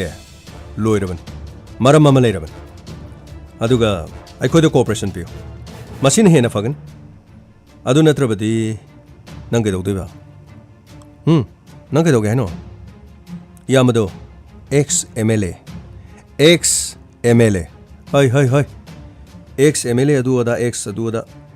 ꯑꯩꯉꯣꯟꯗ ꯑꯗꯨ ꯇꯧꯔꯛꯀꯅꯨ ꯑꯩꯈꯣꯏꯅ ꯍꯥꯏꯔꯤꯕꯁꯦ ꯐꯖꯅ ꯀooperation ꯄꯤꯌꯨ ꯅꯪꯒꯤ ꯒꯥꯔꯤꯗꯨ ꯀꯥꯏ ꯂꯩ ꯏꯟꯁꯄꯦꯛꯇꯔ ꯑꯩꯒꯤ ꯒꯥꯔꯤ ꯍꯪꯕꯤꯔꯤꯁꯤ ꯀꯩ ꯃꯔꯝꯒꯤꯅꯣ ꯅꯪꯒꯤ ꯒꯥꯔꯤ ꯍꯪꯕꯒꯤ ꯃꯔꯝꯁꯤ ꯅꯪꯒꯤ ꯒꯥꯔꯤꯅ ꯑꯣꯇꯣ ꯑꯃ ꯊꯣꯝꯖꯤꯜꯂꯝꯕꯗꯒꯤ ꯃꯤꯑꯣꯏ ꯑꯃ ꯁꯤꯅꯤꯡ ꯆꯦꯠꯇ ꯂꯩꯔꯤ ꯑꯃꯅ ꯒ꯭ꯌꯥꯟ ꯇꯥꯔꯦ ꯒꯥꯔꯤ ꯑꯗꯨ ꯅꯪꯒꯤ ꯒꯥꯔꯤꯅꯤ ꯍꯥꯏꯕꯁꯤ ꯑꯩꯈꯣꯏꯅ ꯄꯥꯎ ꯐꯪꯂꯦ ꯆꯨꯝꯕ꯭ꯔꯥ ꯆꯨꯝꯗꯕ꯭ꯔꯥ ꯍꯥꯏꯕꯗꯨ ꯃꯗꯨ ꯌꯦꯡꯕꯅꯤ ꯂꯥꯛꯏꯁꯤ ꯅꯪꯒꯤ ꯒꯥꯔꯤꯅꯅꯤ ꯍꯥꯏꯕꯗꯤ ꯑꯩꯈꯣꯏ ꯍꯥꯏꯗ꯭ꯔꯤ ꯑꯗꯨꯕꯨ ꯀooperation ꯐꯖꯅ ꯄꯤꯕꯤꯌꯨ ꯒꯥꯔꯤꯗꯨ ꯑꯣꯏꯔꯝꯗ꯭ꯔꯕꯗꯤ ꯌꯥꯝꯅ ꯐꯔꯦ ꯑꯣꯏꯔꯝꯂꯒꯗꯤ ꯑꯗꯨꯝ ꯈꯪꯂꯝꯒꯅꯤꯗ ꯑꯦꯛꯁ ꯑꯦꯝ ꯑꯦꯜ ꯑꯦꯒꯤ ꯀꯖꯟꯅꯤꯅ ꯃꯨꯟꯅ ꯈꯪꯕꯤꯔꯝꯒꯅꯤꯗ ꯑꯥꯏꯟ ꯂꯣꯗꯤ ꯑꯩꯈꯣꯏꯅ ꯇꯥꯛꯇ꯭ꯔꯁꯨ ꯅꯈꯣꯏꯅ ꯍꯦꯟꯅ ꯈꯪꯗꯥꯏꯅꯦ ꯏꯟꯁꯄꯦꯛꯇꯔ ꯑꯩꯒꯤ ꯒꯥꯔꯤꯗꯨ ꯌꯥꯗꯕꯗꯒꯤ ꯁꯦꯝꯃꯤ ꯅꯪꯅ ꯌꯦꯡꯒꯦ ꯍꯥꯏꯔꯒꯅ ꯒꯥꯔꯤ ꯁꯦꯝꯐꯝꯗꯨꯗ ꯆꯠꯂꯒ ꯌꯦꯡꯉꯨ ꯏꯃꯣ ꯋꯥꯔꯛꯁꯣꯞ ꯑꯗꯨꯗ ꯆꯠꯄꯤꯌꯨ ꯑꯗꯨꯒ ꯊꯣꯏꯕꯒꯤ ꯒꯥꯔꯤꯗꯨ ꯀꯔꯝꯕꯅꯣ ꯍꯪꯂꯒ ꯒꯥꯔꯤꯗꯨ ꯌꯦꯡꯕ ꯌꯥꯅꯤ ꯑꯗꯨꯒ ꯑꯩꯒꯤ ꯒꯥꯔꯤꯗꯨꯗꯤ ꯁꯦꯝꯕ ꯌꯥꯝꯅ ꯀꯨꯏꯔꯦ ꯉꯔꯥꯡ ꯅꯍꯥꯟ ꯊꯣꯛꯄ ꯊꯧꯗꯣꯛ ꯑꯃ ꯑꯩꯉꯣꯟꯗ ꯅꯞꯁꯟꯕꯤꯅꯅꯕ ꯍꯣꯠꯅꯕꯤꯔꯛꯀꯅꯤ ꯚꯣꯠ ꯃꯌꯥꯁꯤꯗꯅꯦ ꯄꯣꯂꯤꯇꯤꯀꯦꯜꯒꯤ ꯈꯨꯗꯣꯡꯆꯥꯕ ꯑꯗꯨꯒ ꯃꯤꯅ ꯌꯥꯝꯅ ꯀꯂꯛꯅꯈꯤꯅꯤ ꯑꯩꯈꯣꯏꯗ ꯏꯔꯥꯟ ꯁꯤꯟꯅꯅꯕꯒꯤꯗꯃꯛ ꯑꯗꯣꯝꯅ ꯀꯅꯥꯅ ꯊꯥꯔꯛꯀꯦ ꯅꯠꯇꯦ ꯑꯗꯣꯝꯅ ꯀꯅꯥꯅ ꯏꯟꯁꯤꯟꯕꯤꯔꯛꯀꯦ ꯍꯧꯖꯤꯛ ꯄꯥꯏꯔꯤꯕꯁꯤꯅ ꯑꯩꯈꯣꯏꯅ ꯑꯣꯏꯔꯝꯒꯅꯤ ꯀꯥꯏꯅ ꯏꯟꯁꯤꯜꯂꯛꯏꯔꯣ ꯇꯧꯔꯝꯒꯅꯤ ꯅꯈꯣꯏꯁꯦ ꯑꯉꯛꯄꯅꯤ ꯃꯇꯝꯗꯨꯒꯤ ꯄꯥꯏꯔꯛꯄꯁꯤꯡ ꯑꯗꯨꯗ ꯁꯂꯥꯝ ꯁꯥꯞ ꯅꯈꯣꯏꯁꯦ ꯁꯦꯡꯅ ꯍꯥꯏꯔꯕꯗꯤ ꯊꯣꯡꯁꯪꯕꯅꯤꯅꯦ ꯊꯣꯡꯁꯪꯕ ꯎꯁꯤꯠ ꯊꯑꯣꯏꯗꯕ ꯄꯨꯂꯤꯁ ꯑꯣꯐꯤꯁꯥꯔ ꯑꯃꯗ ꯅꯪꯅ ꯑꯗꯨꯒꯨꯝꯕ ꯋꯥꯍꯩ ꯍꯥꯏꯔꯤ ꯀꯩꯒꯤꯅꯣ ꯀꯔꯤ ꯅꯪꯕꯨ ꯄꯨꯂꯤꯁ ꯑꯣꯐꯤꯁꯥꯔ 스타र अहुम खा कारगा नंगसे ऑफिसर ए काव काविदे सलाम सा सेलु तोगजरी करी करी युम सिदा लापगे करी बुथोक चरोगे करी करी असा था करी पाइबिनी अंगांगबा अंगौबा करी करी अस सर मसिदि ताबा ngamlaktre सर मसि संचल का पॉप थाबदि करी काई सर ए करिनो ने असि मरोलम तोइने नोजिबो पुलिस असेंगरो नत्रगा नाइकोन हे सुमांग लीला दगी ड्रामा दगी नत्रगा फिल्म नमगे एल्बम नमगे गाना पुलिस की ड्रेस सेसलगा सि लाइरन हे मरोन गासी गनम तोइने सर करिनो सचा तौबो गाय करिनो गाय ए कइनो हे नखोय गिसिबु फिल्म दा गी गाड़ी दु सीजन गे गाना वाइबे लाइरे नोइबो अस सट्टा बंगम लक्त्रे दा सर करिनो माना सुम तौबुजेबो सर आई खुइदोंसे सौगले दा सर नोंमैसिना सर गाइखो गांमै अपंग मीगा मानगनुने गांमै अखोइदि अचुम्बगिदमक्ता लैरिबनिने वाखलदु खरा फाथौने मसागी मराना मपोट फारब मतमदा सोइदेना मकिने अखोइदि खोंगदा पायरगा कोलगा कपकिन हौजिकति नापल खरा कारिबन थौदोक असिदा चेन्नई अमसुंग चेन्नदे हाइबदु असेंगबा खंगखिबना अखोइगी अहानबा टारगेट हौजिकति चिंगनबना असेंगबा चुम्बो ओलकपा मतम अदुदा अखोइ कनानो करी तौबो ngami हाइबदुदि अखोइनो उदगदबा लेरेदना पुनिंगदो फाथौ अस सर अदु ओरसो आई पुनिंग से खाम ngamdreta सर असिदि अस पुनिंग बना मरेंग चलिदा को आई यहुना बिते तरगा को या तरदि को ngase को करिनो नि तौरिसिबो नखोइबो गौरी लीलागे योंग साबसिंग हे करिनो नि नोइ तौरिसिबो थोइबा अखोइदो से थवैदबा तगनो अखोइदो कोऑपरेशन फजना पि नाहाकी गाड़ीदो कराइदा लेथे हाबदो मयेक सेंना अखोइगा अखोइगे चलगा मफम अदुदा ताकदबा अदुगा गाड़ीदुना करिगुम्बा 7700 न लोइबो एरमलबा अफबो एरो ए इंस्पेक्टर हापी गहरीरो आइबो कापथोक पि गहरो नखोइगी मियोय अमसिनसु नोंमै गानि अमलो पल्लि ओय नोंमै दे खोइसो पाइ अखोइगी नोंमै सिसु मरु चलिको अखोइ करिमतु उसे थोइदबा तौगे आइगी युमसिदा लागा नखोइने साउबिरोगी मरमसु कै आइगी गाड़ी सेमी आइगी गाड़ी दु येंगे हारसु नखोइने इमो वर्कशॉप त चलगा गाड़ी दु येंगबा यान अदुगा आइगी गाड़ी नंबर तो 7700 न लोइदे मदो आरान बने अखोइ बुइजत मांगहननबा मिंगसत थिनेनबगी दमक सिलकदा नखोइ योक्संगन अदुगा आइबु केस अमद चिंगनबा अमदि सेनरे खलगदि कोर्ट की से पुबिरो मरम लैतना आइगी मिंगसत मांगननबा अमदि यामगी मिंगसत थिनबा होनबिरकन अचुम्बगी लेरेदे अचुम्बा तौबियो अदुगा सेरान तुरान एंगोंदा अरानबा पाउनने आइगी मिंगसत मांगननबा सिनबिरकन करिगुम चिंगनबा लेरकसो अदोंगी स्टेशन दा लाकने हौजिगिदि योकिबियान मिस्टर थोइगा नहाकना सोमेंदा करिगुम्बा आर्टिकल अमदा हानगी XMLA की महाकी वाफम खरा आर्टिकल दा हापी हाइबगी लंबी दे थलगा केन बलेब्रा नो मदुदि केन मनते मदुदि लेकाइगी नाव मोइना अखोइगी सु खरा येंगो मीगी दे नंगना पंथा दा थागले अखोइगी सु खरा खरा येंगो हाइदना लेकाइ अमगी इचिली नाव मोइबगी वाफम दु अदुक हाइना किबेवानी वाफम अदु दा खोइबु लाना उबदी सोमददि कनाना हाबिरे मिस्टर सोमेन अखोइ पुलिस ने चिंगनबा अखोइगी थौन अरानबा तौबसिंबु फागलगा अखोइना कैसुम संगदा थंबा हाइबसिसु अखोइगी थौन सोमेन के पुंसी सीब अमसुंग चंगमा खंगद्रि हौजि लाखिबो वाफमदि सोमेनदा नाहना किहनखिबा अमा लेइ हाइबसे मसिमदि चुमे करिगुम्बा इमुंग अदुना अखोइगी स्टेशन दा कंप्लेन अमा तोरको तारगदि नाहाकु चिंगनबा अमदि अखोइना लोकलगा कस्टडी वाहंग पाहंग अखोइगी राइट चुमे हौजिगिदि अखोइ कोर्ट की चे यावरक्त्रि करिगुम इमुंग अदुना FIR पालकपा तारगदि नंगी चेनफम लेरो करी आइगी इथक्ता FIR कनाना पादोरिबा सोमेनगी ममा असोनबिदुना स्टेशन दुदा लागलगा FIR पानगदोरिब्रो नो महाना पानबा ngamo मसा नुपा अदुना एक्सीडेंट अमा थोलगा अखोइबु नुंगसिदबदगी येकनबा कना लei हाइदुना आइगी लेरिबा येकनबसि इयामबगी लेरिबा येकनबसिंग अदुना इनसिलगा अहन अदुदा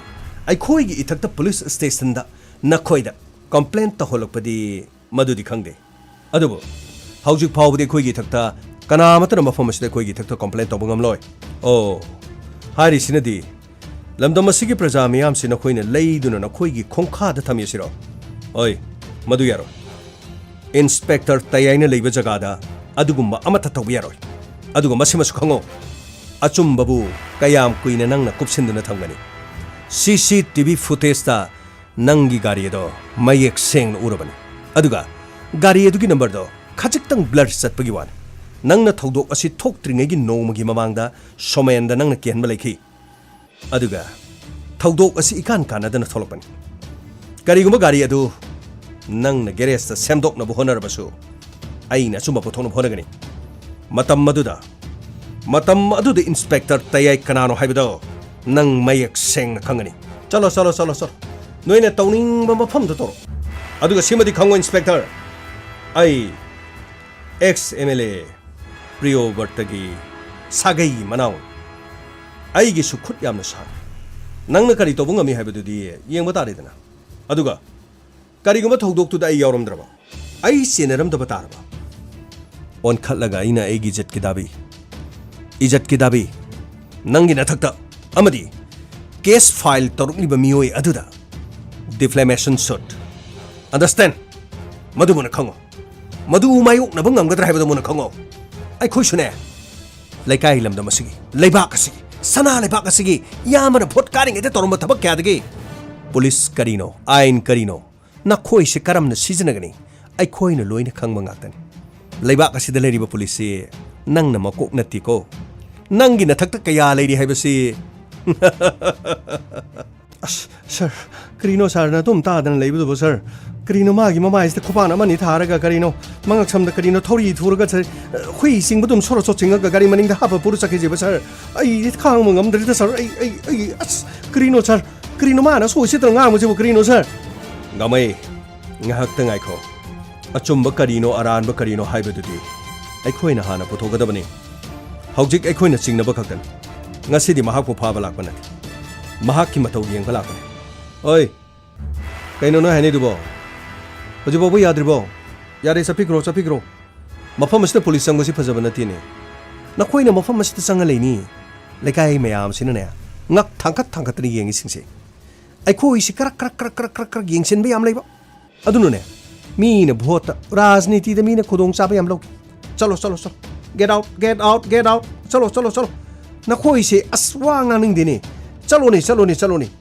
ꯅꯈꯣꯏ ꯈꯛꯇ ꯅꯠꯇꯦꯅꯦ ꯄꯨꯂꯤꯁ ꯃꯐꯝ ꯑꯁꯤꯗꯒꯤ ꯂꯥꯛꯑꯒꯅꯦ ꯑꯩꯈꯣꯏꯗꯒꯤ ꯑꯁ ꯉꯥꯏꯍꯥꯛ ꯂꯩꯇꯦꯁꯦ ꯌꯥꯔꯦ ꯆꯂꯣꯁꯦ ꯑꯁ ꯁꯔ ꯀꯔꯤꯅꯣ ꯃꯥꯅ ꯇꯧꯕꯁꯤꯕꯣ ꯑꯩꯈꯣꯏꯁꯦ ꯑꯁꯨꯛ ꯌꯥꯝ ꯅꯨꯡꯁꯤꯠꯇꯕꯁꯤꯕꯣ ꯁꯔ ꯑꯩ ꯊꯕꯛꯇ ꯀꯦꯊꯁꯨ ꯅꯠꯇ꯭ꯔꯣ ꯁꯔ ꯑꯩ ꯁꯔ ꯅꯣꯡꯃꯩꯁꯤꯅ ꯁꯔ ꯉꯥꯏꯈꯣ ꯒꯥꯃꯩ ꯁꯔ ꯀꯔꯤꯅꯣꯅꯦ ꯑꯁꯤꯒꯤ ꯃꯔꯣꯟꯁꯨ ꯁꯦꯡꯗꯕꯁꯤꯅ ꯅꯣꯡꯃꯩꯒ ꯁꯠꯇꯅ ꯑꯩꯉꯣꯟꯗ ꯙꯞꯀ ꯇꯧꯏꯅꯦ ꯍꯣꯏ ꯄꯣꯀꯦꯗꯣꯛ ꯃꯥꯜꯂꯤꯅꯦ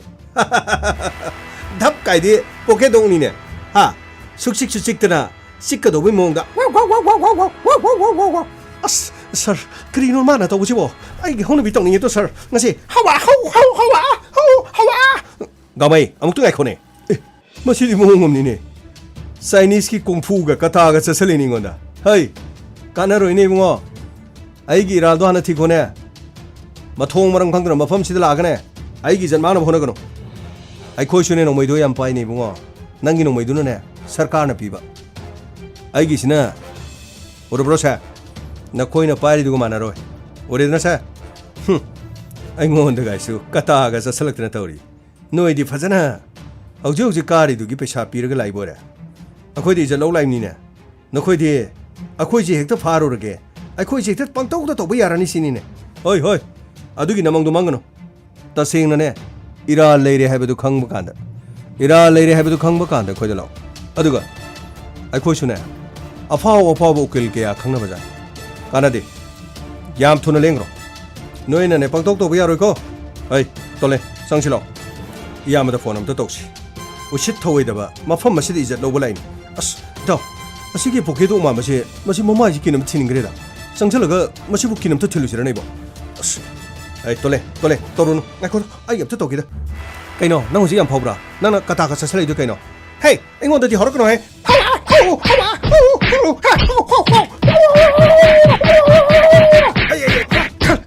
ꯈꯪꯕ꯭ꯔꯥ ꯒꯃꯩ ꯑꯝꯇ ꯉꯥꯏꯈꯣ ꯁꯔ ꯃꯥꯅ ꯑꯩꯉꯣꯟꯗ ꯀꯔꯤꯒꯤꯅꯣ ꯃꯥꯅ ꯍꯧꯖꯤꯛ ꯇꯧꯔꯛꯄꯗꯣ ꯑꯩ ꯇꯣꯏꯕ ꯅꯪꯒꯤ ꯃꯤꯁꯤ ꯆꯦꯛꯁꯤꯜꯂꯣ ꯑꯩꯈꯣꯏꯒꯤ ꯃꯤꯗ ꯀꯔꯤꯒꯤ ꯂꯦꯡꯖꯣꯝꯗꯣ ꯄꯥꯏꯔꯛꯏ ꯏꯟꯁꯄꯦꯛꯇꯔ ꯅꯪꯒꯤ ꯃꯤꯅ ꯑꯩꯒꯤ ꯇꯣꯂꯦꯟꯗ ꯐꯨꯕ ꯏꯇꯥꯎ ꯑꯁ ꯌꯥꯁꯦ ꯑꯅꯤ ꯑꯍꯨꯝ ꯇꯦꯛꯄ꯭ꯔꯥ ꯀꯩꯅꯣꯝ ꯇꯧꯔꯦ ꯅꯪꯁꯨ ꯑꯩꯅ ꯆꯪꯒꯅꯨ ꯍꯥꯏꯔꯦ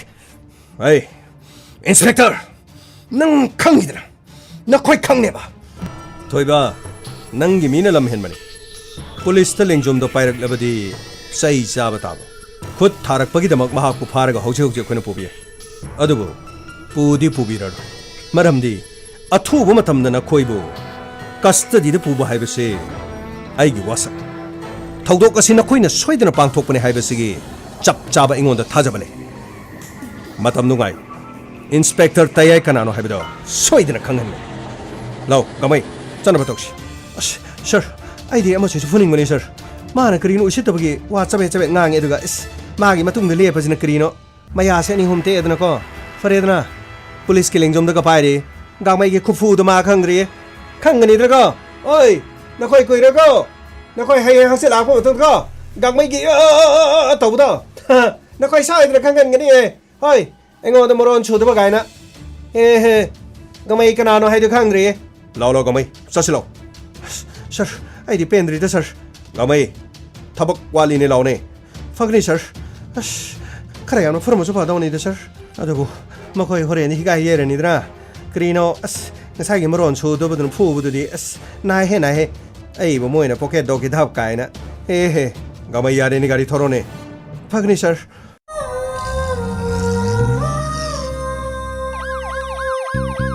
ꯂꯥꯛꯂꯦ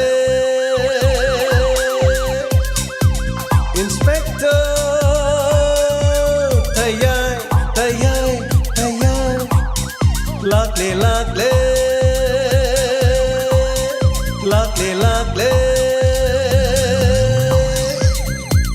Inspector Tayai Uthanaba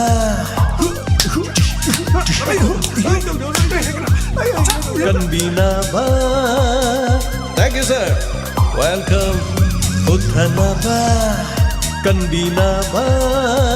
Inspector. Tayai. Lakle. Inspector. Tayai.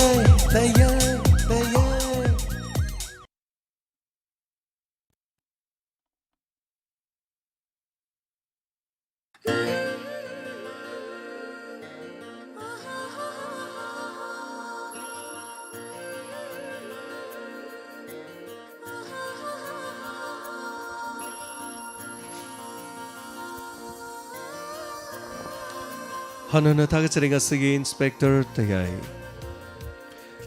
Janigani Fumatoi Subatang Kaktabiri Basing Loina Mayamna Pibirapa feedback Amadi comment Patok Sabagi Tanjado Matema Luxury Loina Nasigi Hana comment Ibada Changbirokfa Elis Penau Tagacheri Elis Penauna Ayamatam the Mayam Hana Hek Changi Mahana Tabasu Tabasudum Yawi the go Tagacheri Hanana Nasigidi to the property Lajadre Irom Dines Sir Tagachari Laisram Chandra Kumar Hai Hindi Toivase Soidana Farasi in Atapire so Tagachari Update here cutting Tagachari Nasigi radio and Kara no like the fondo in a tare and Tapire update Tagachari Adongi Kodong Sada Bahaviropa or the Todopate radio that Nungaitaba the Habirapudi late. Anyway, Tagachari now we talk Jom. Mr. Toiba, Midi Wishite, Natapirapa. So Tagachari Bungba Chingsubam, Tagachari Umarani Manglambam, Tagachari Devan Nong Tombam Last Gigamagi Kofudo, Pele Tagachari Ibei Atopam Tagachari Santi Pukrambam Tagachari Nasigitangak Natapiri Ibea Topamna. They I know on Silaga no Kiba Konokto. ꯑꯅ ꯇꯥꯛꯄꯤꯔꯦ ꯁꯣ ꯊꯥꯒꯠꯆꯔꯤ ꯁꯥꯟꯇꯤ ꯄꯨꯈ꯭ꯔꯝꯕꯝ ꯊꯥꯒꯠꯆꯔꯤ ꯉꯁꯤꯒꯤ ꯇꯥꯡꯀꯛ ꯌꯥꯝꯅ ꯐꯖꯩ ꯀꯜꯄꯅꯥ ꯑꯣꯏꯔꯕꯁꯨ ꯋꯥꯔꯤꯁꯤꯅ ꯄꯤꯔꯤꯕ message ꯑꯉꯛꯄꯅꯦꯅ ꯇꯥꯛꯄꯤꯔꯦ show thank you ꯁꯣ ꯃꯆ ꯍꯥꯏꯕꯤꯔꯛꯄꯁꯤꯒꯤꯗꯃꯛ ꯔꯥꯅꯤ ꯕꯂꯥ ꯂꯩꯁꯥꯡꯊꯦꯝ ꯊꯥꯒꯠꯆꯔꯤ ꯔꯥꯙꯥ ꯁꯥꯃꯣꯝ ꯇꯌꯥꯏ ꯂꯣꯏꯁꯤꯜꯂꯛꯄꯗ ꯋꯦꯜꯀꯝ ꯑꯗꯨꯝ ꯑꯩ ꯈꯪꯖꯗ꯭ꯔꯦ ꯑꯦꯅꯤꯋꯦ ꯊꯥꯒꯠꯆꯔꯤ ꯆꯟꯕꯤ ꯈꯨꯟꯗ꯭ꯔꯥꯛꯄꯝ सर अमर की वारी ताजनिंगे ताकपिरे अमर की वारी हम थोइदोनिंगा लेक्ट्रे मागी सम हाइतारेको अदुम लाखिनी मतंग मतंगनी वारी से केस मतंग मतंग लाखपनी ना केस रोम दया बलोइने चटक्रे हंतक्ति अमु हानगे कैरेक्टर चिंखतपजिंग या बलोइरे हाइतारे सो थागचरी बिगेरानी सगुल सेम सरंगसिगी गामैना नैरे ताकपिरे so thank you so much अदुगा नावरेम बेम्बे थागचरी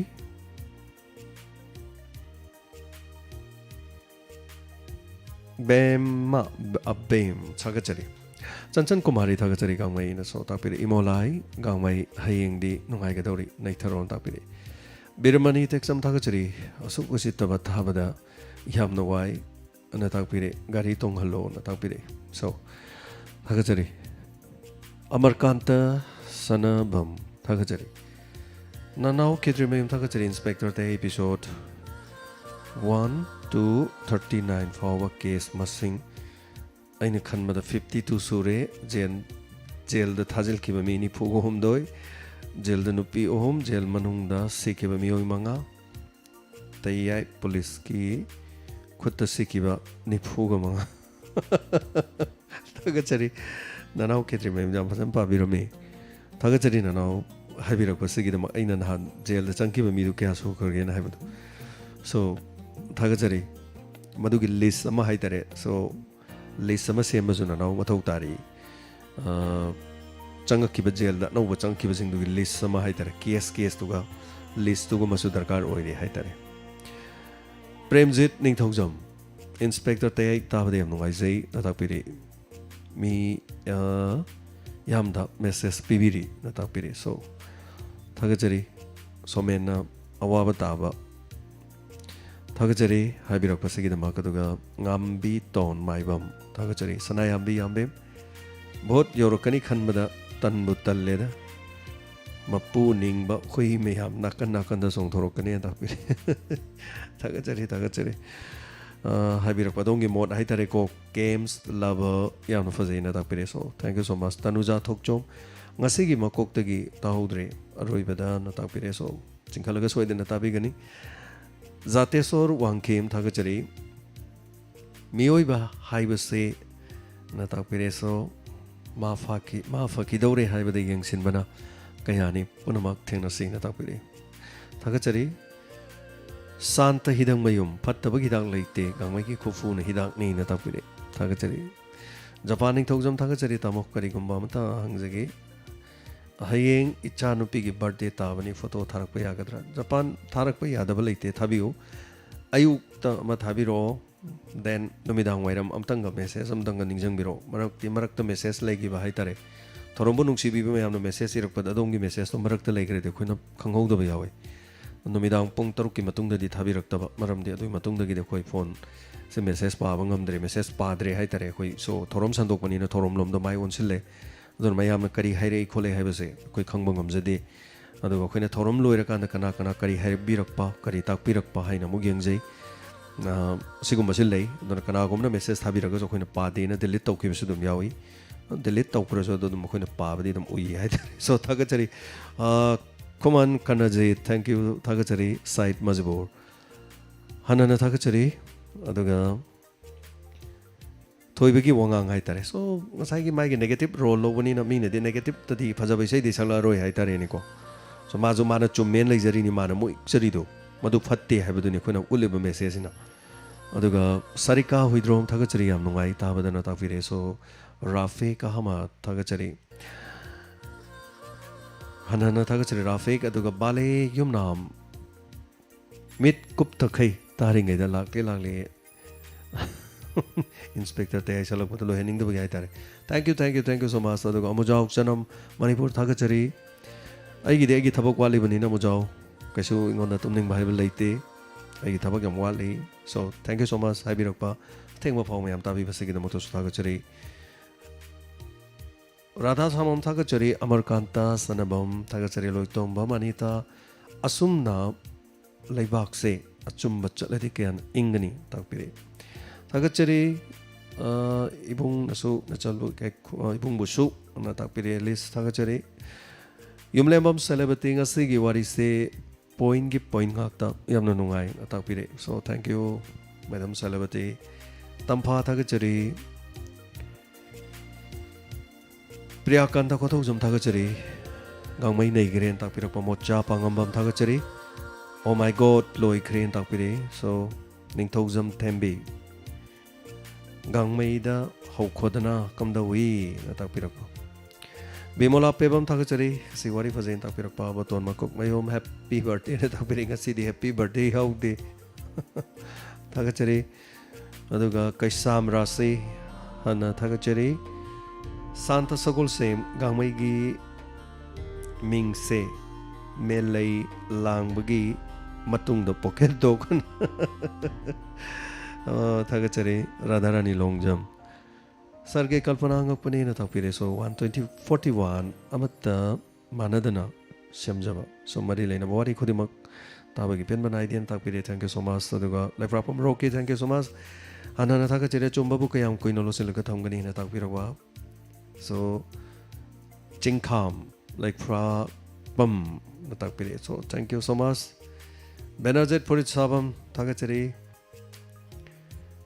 गामैने फुनिङ बखांगदो न ताकपिरक एसके माइबम थागचरी पोको अनैबा हाइदुरा सो थागचरी नासिर खान गामैने नैरे न ताकपिरे अमरकांता सनम थागचरी अमरकांता यम यावरे ngasiदी ओइनाम इबेमचा थागचरी ngasiगी तांका यम नुंगाइजै न ताकपिरक बहनना सारिका हुइद्रोम थागचरी यम नुंगाइजै हाइना ताकपिरक पसिगिदमा Karamna tungani sir tayagi wari tadana yamna nungai ngasigi wari thank you so much and good night na tapire so samom samson haiba samson mak samson thagachari thank you so much ai ming paba soi ki bagi ngapi gani nungai na pothabiu atheng mo phabu ngai biram masigi damakta kai khunujari tomiluang thagachari bro james dialogue tobasi video oina yengningi comment nong mate yung video ta pire tombiluang asi gatane ina thena jaba dongi dialogue to boda kano yeng mosi nungai roi hai tare mong mini yenge khaladi ina sodum topong khangda bodo to ne ba samda habda nupi khonjel ngang de ador ko nupi ge character ma ina pusana bo nei dana aduga kare hai tare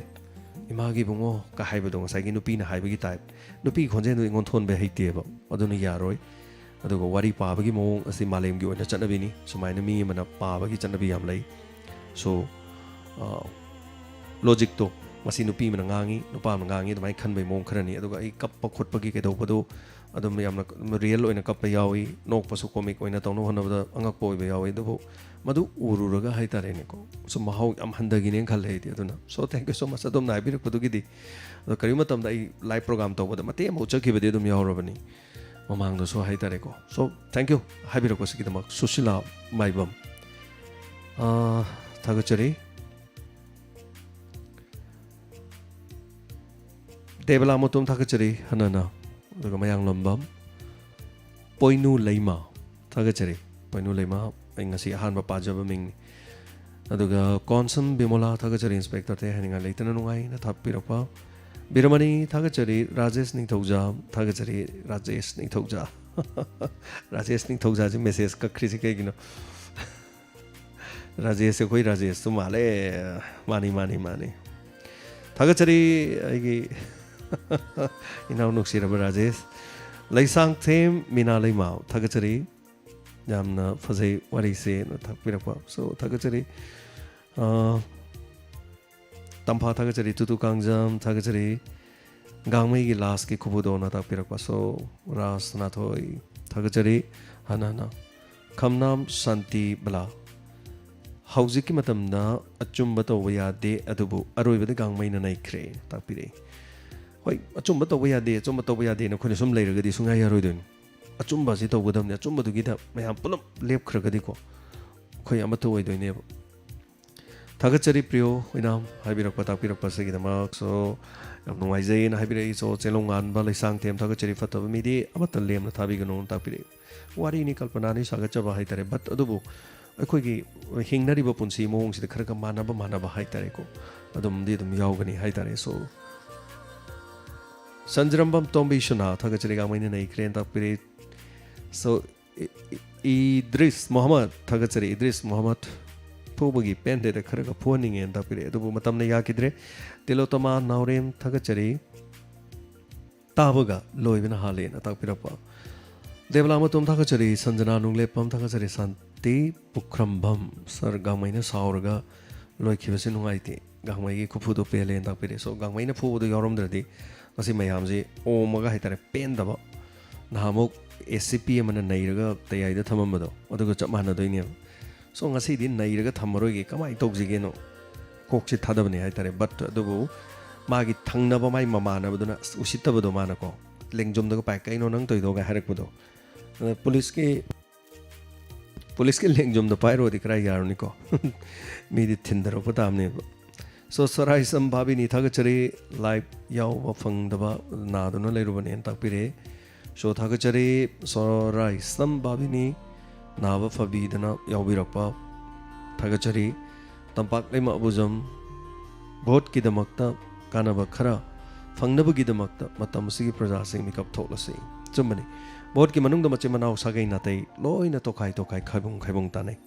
ꯑꯄꯥꯝꯕ ꯃꯤꯗ vote ꯄꯤꯕꯤꯌꯨ ꯑꯗꯨꯕꯨ ꯑꯩꯈꯣꯏꯅ ꯃꯤꯑꯣꯏꯕ ꯑꯩꯈꯣꯏ ꯇꯥꯏꯕꯪ ꯂꯩꯔꯤꯕ ꯄ꯭ꯔꯖꯥ ꯃꯌꯥꯝꯅ ꯈꯔ ꯁꯦꯝꯗꯣꯛꯄ ꯇꯉꯥꯏ ꯐꯗ꯭ꯔꯦ ꯍꯥꯏꯕ ꯃꯇꯝꯁꯤꯅꯤ ꯑꯗꯨꯕꯨ ꯃꯇꯝꯗꯨ ꯌꯧꯔ ꯑꯗꯨꯝ ꯈꯪꯈꯤꯅꯤ ꯑꯗꯨꯝ ꯍꯥꯏꯇꯥꯔꯦꯀꯣ ꯃꯥꯏ ꯑꯄꯥꯝꯕ ꯑꯗꯨꯝ ꯆꯠꯈꯤꯅꯤ ꯃꯗꯨ ꯂꯩꯔꯤꯈꯩ ꯈꯔꯗꯤ ꯑꯗꯨꯝ ꯍꯥꯏꯇꯥꯔꯦ ꯁꯣ ꯗꯣꯠ ꯊꯝꯖꯔꯒꯦ ꯅꯤꯔꯃꯂꯥ ꯁꯒꯣꯜꯁꯦꯝ ꯊꯥꯒꯠꯆꯔꯤ ꯊꯦꯡꯛ ꯌꯨ ꯁꯣ ꯃꯆ ꯖꯦꯝꯁ ꯈꯦꯇ꯭ꯔꯤꯃꯌꯨꯝ ꯊꯥꯒꯠꯆꯔꯤ ꯚꯣꯠꯀ ꯃꯔꯤ ꯂꯩꯅꯕ ꯋꯥꯔꯤꯅꯤ ꯊꯧꯗꯣꯛꯁꯤ ꯊꯣꯛꯇꯕꯗꯤ ꯅꯠꯇꯦ ꯃꯐꯝ ꯈꯔꯗꯗꯤ ꯊꯣꯛꯄꯖꯥꯠꯅꯤ ꯇꯥꯛꯄꯤꯔꯛꯄ ꯔꯥꯙꯥ ꯁꯥꯃꯝ ꯊꯥꯒꯠꯆꯔꯤ ꯁꯥꯔꯅ ꯇꯌꯥ ꯂꯣꯏꯁꯤꯜꯂꯛꯄꯗ ꯋꯦꯜꯀꯝ ꯍꯥꯏꯕꯗꯨ ꯌꯥꯝ ꯐꯖꯩꯅ ꯇꯥꯛꯄꯤꯔꯛꯏ ꯇꯌꯥꯏ ꯂꯣꯏꯁꯤꯜꯂꯛꯄꯗ ꯋꯦꯜꯀꯝ ꯍꯥꯏꯁꯦ ꯑꯩ ꯒ꯭ꯌꯥꯟ ꯑꯃ ꯇꯥꯗꯦ ꯂꯣꯏꯔꯛꯄꯗ ꯋꯦꯜꯀꯝ ꯑꯅ ꯍꯥꯏꯁꯦ ꯀꯔꯝ ꯀꯥꯟꯗ ꯍꯥꯏꯕꯅꯣ ꯑꯩ ꯈꯪꯖꯗ꯭ꯔꯦ ꯁꯤꯃꯊꯥꯒꯠꯆꯔꯤ ꯍꯅ ꯆꯤꯡꯉꯥꯈꯝ ꯁꯣ ꯏꯅꯥꯎꯕꯤ ꯊꯣꯛꯆꯣꯝ ꯅꯥꯁꯤꯔ ꯑꯃꯨꯖꯥꯎ ꯆꯅꯝ ꯊꯥꯒꯠꯆꯔꯤ ꯍꯅ ꯂꯣꯛꯇꯥꯛ ꯏꯃꯥ ꯅꯨꯡꯁꯤꯕꯤ ꯁꯣ ꯊꯥꯒꯠꯆꯔꯤ ꯇꯧꯔꯝ ꯁꯔꯨꯛ ꯌꯥꯕꯤꯔꯛꯄ ꯊꯤꯡꯉꯣꯝ ꯕꯦꯝꯕꯦꯝ ꯗꯦꯕꯂꯥ ꯃꯇꯨꯝ ꯁꯔꯤꯀꯥ ꯍꯨꯏꯗ꯭ꯔꯣꯝ ꯎꯃꯥꯔꯥꯅꯤ Prabin Meisnam Sanayambi Yambem Birjit Phurisabam MD Faris Jati Sor Khairakpam Merina ITK Ningombam Thank you so much Yamgre Mayamgi Pablo Loiba Sunai Nairo Longjam Kiron IB Mangang Dubu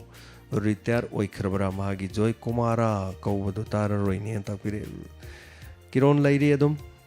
Character Sing Haitare Kirona character Mamam Some Pukalakpasin Gyabdi Waridu Matungin Adum Tolokani Kiron Karing Wabirunu Nahangi Tabiru the episode Kia Tabiru the Kironji Padi Papa Mali ಅದು character ꯃꯌꯥꯝꯁꯦ ꯅꯣꯡꯃꯗ ꯂꯣꯏ ꯌꯥꯎꯍꯟꯕꯩꯗꯨꯗꯤ ꯑꯣꯏꯔꯣꯏ ꯋꯥꯔꯤ ꯑꯃꯃꯝ ꯃꯇꯨꯡ ꯂꯥꯛꯀꯗꯕꯅꯤ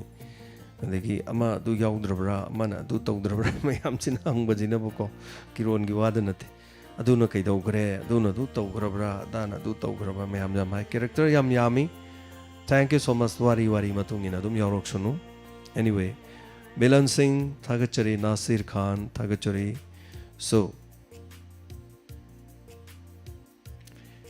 Premjit Ningthaujam Gangmaina Neire na takpire so thagachari bem chalai maten tha Govind Maibam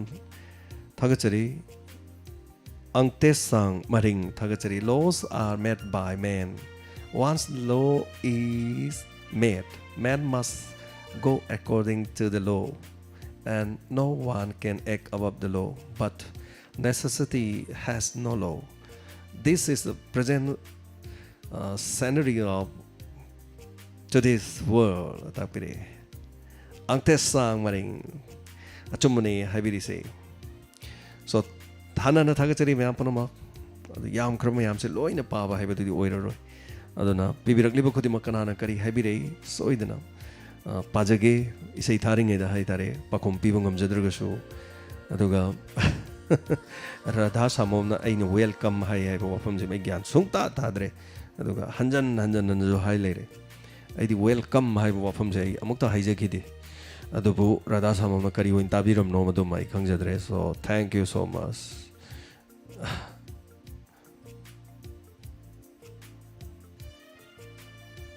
ngasi loisilakpada hai tare mayam gi inspector tayai gi the mojar bisai mate mo khongjagi loinana marak sida mayam gi comment so domak pathok chadra basu kana kari hare badu pajage. So thank you so much. I think ma pawo da sogot piriba tabiriba mayam han hana kai kong najari kong nonjari loinana mayam gi damakta thamjage sai mate matang inspector tayai gi the moina thamjari ba tayai na sak pai sai khudol thamjari. So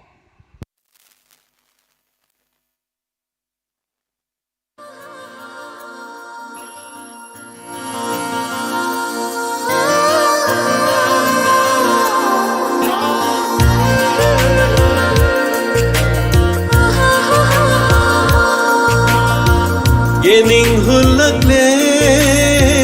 ay gita mo siya Nang ginong sisatam urubada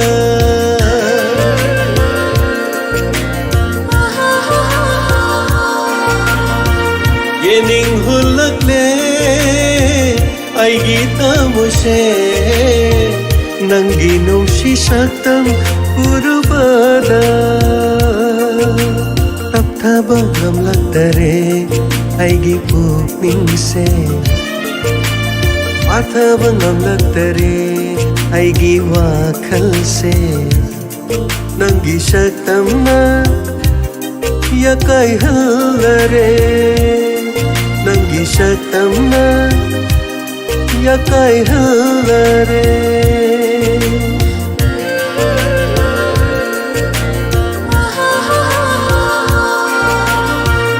Yening hulakle ay gita mo siya Nang ginong sisatam urubada Nang ginong sisatam urubada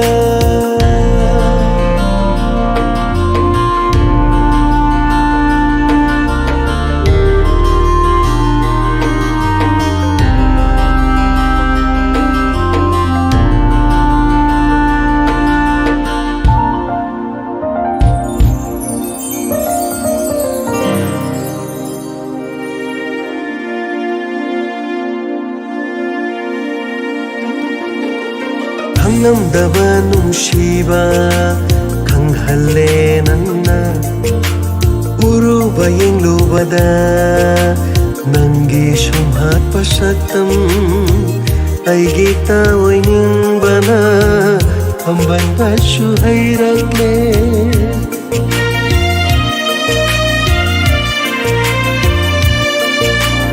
ang namdaba nungsiba kanghalle nanna urubayeng lubada nanggi sumhat pasatam ay gita waining bana amban basu hayrakle mikup amatasyo kau ba ngamdare mikup amatasyo kau ba ngamdare nangbu nangbu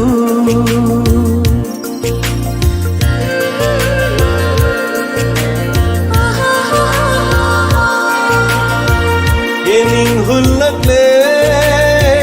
ay gita mo siya Nang ginong sisatam urubada Nang ginong sisatam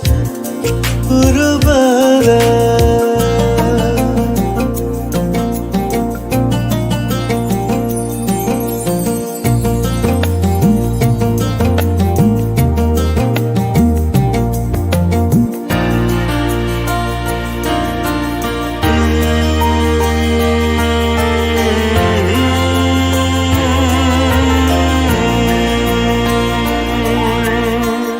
Babalang syahuna unak pada Nung si irik na jod halle ay gihacang se Nang giyatang amabu pangnaba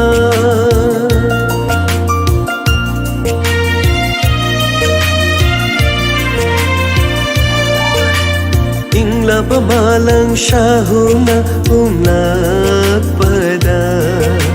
Nungsi irik na jothalle aigi hakchang se Nanggiyathang amabu pangnaba Amoy kisi thoktu pirage Nafamda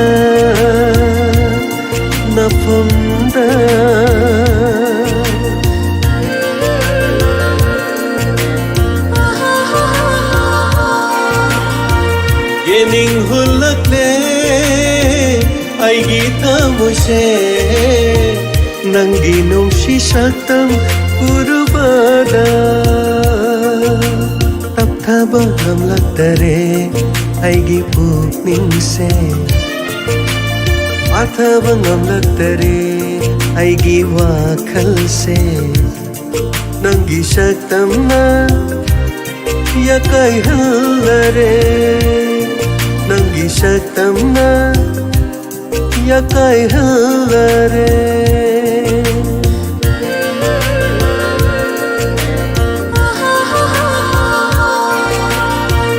Yening hulakle aigi kamuse Nanginong sisaktam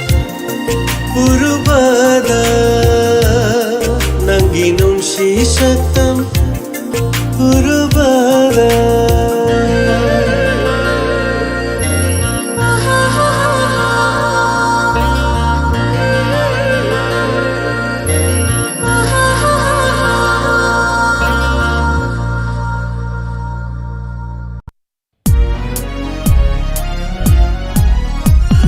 Laikal suna saat laba laikolni Kanglup kayagi itinfamni Kena balai traba hakchangi thawaini Diamond FM Radio Oh Diamond FM Radio 91.2 Diamond Radio Channel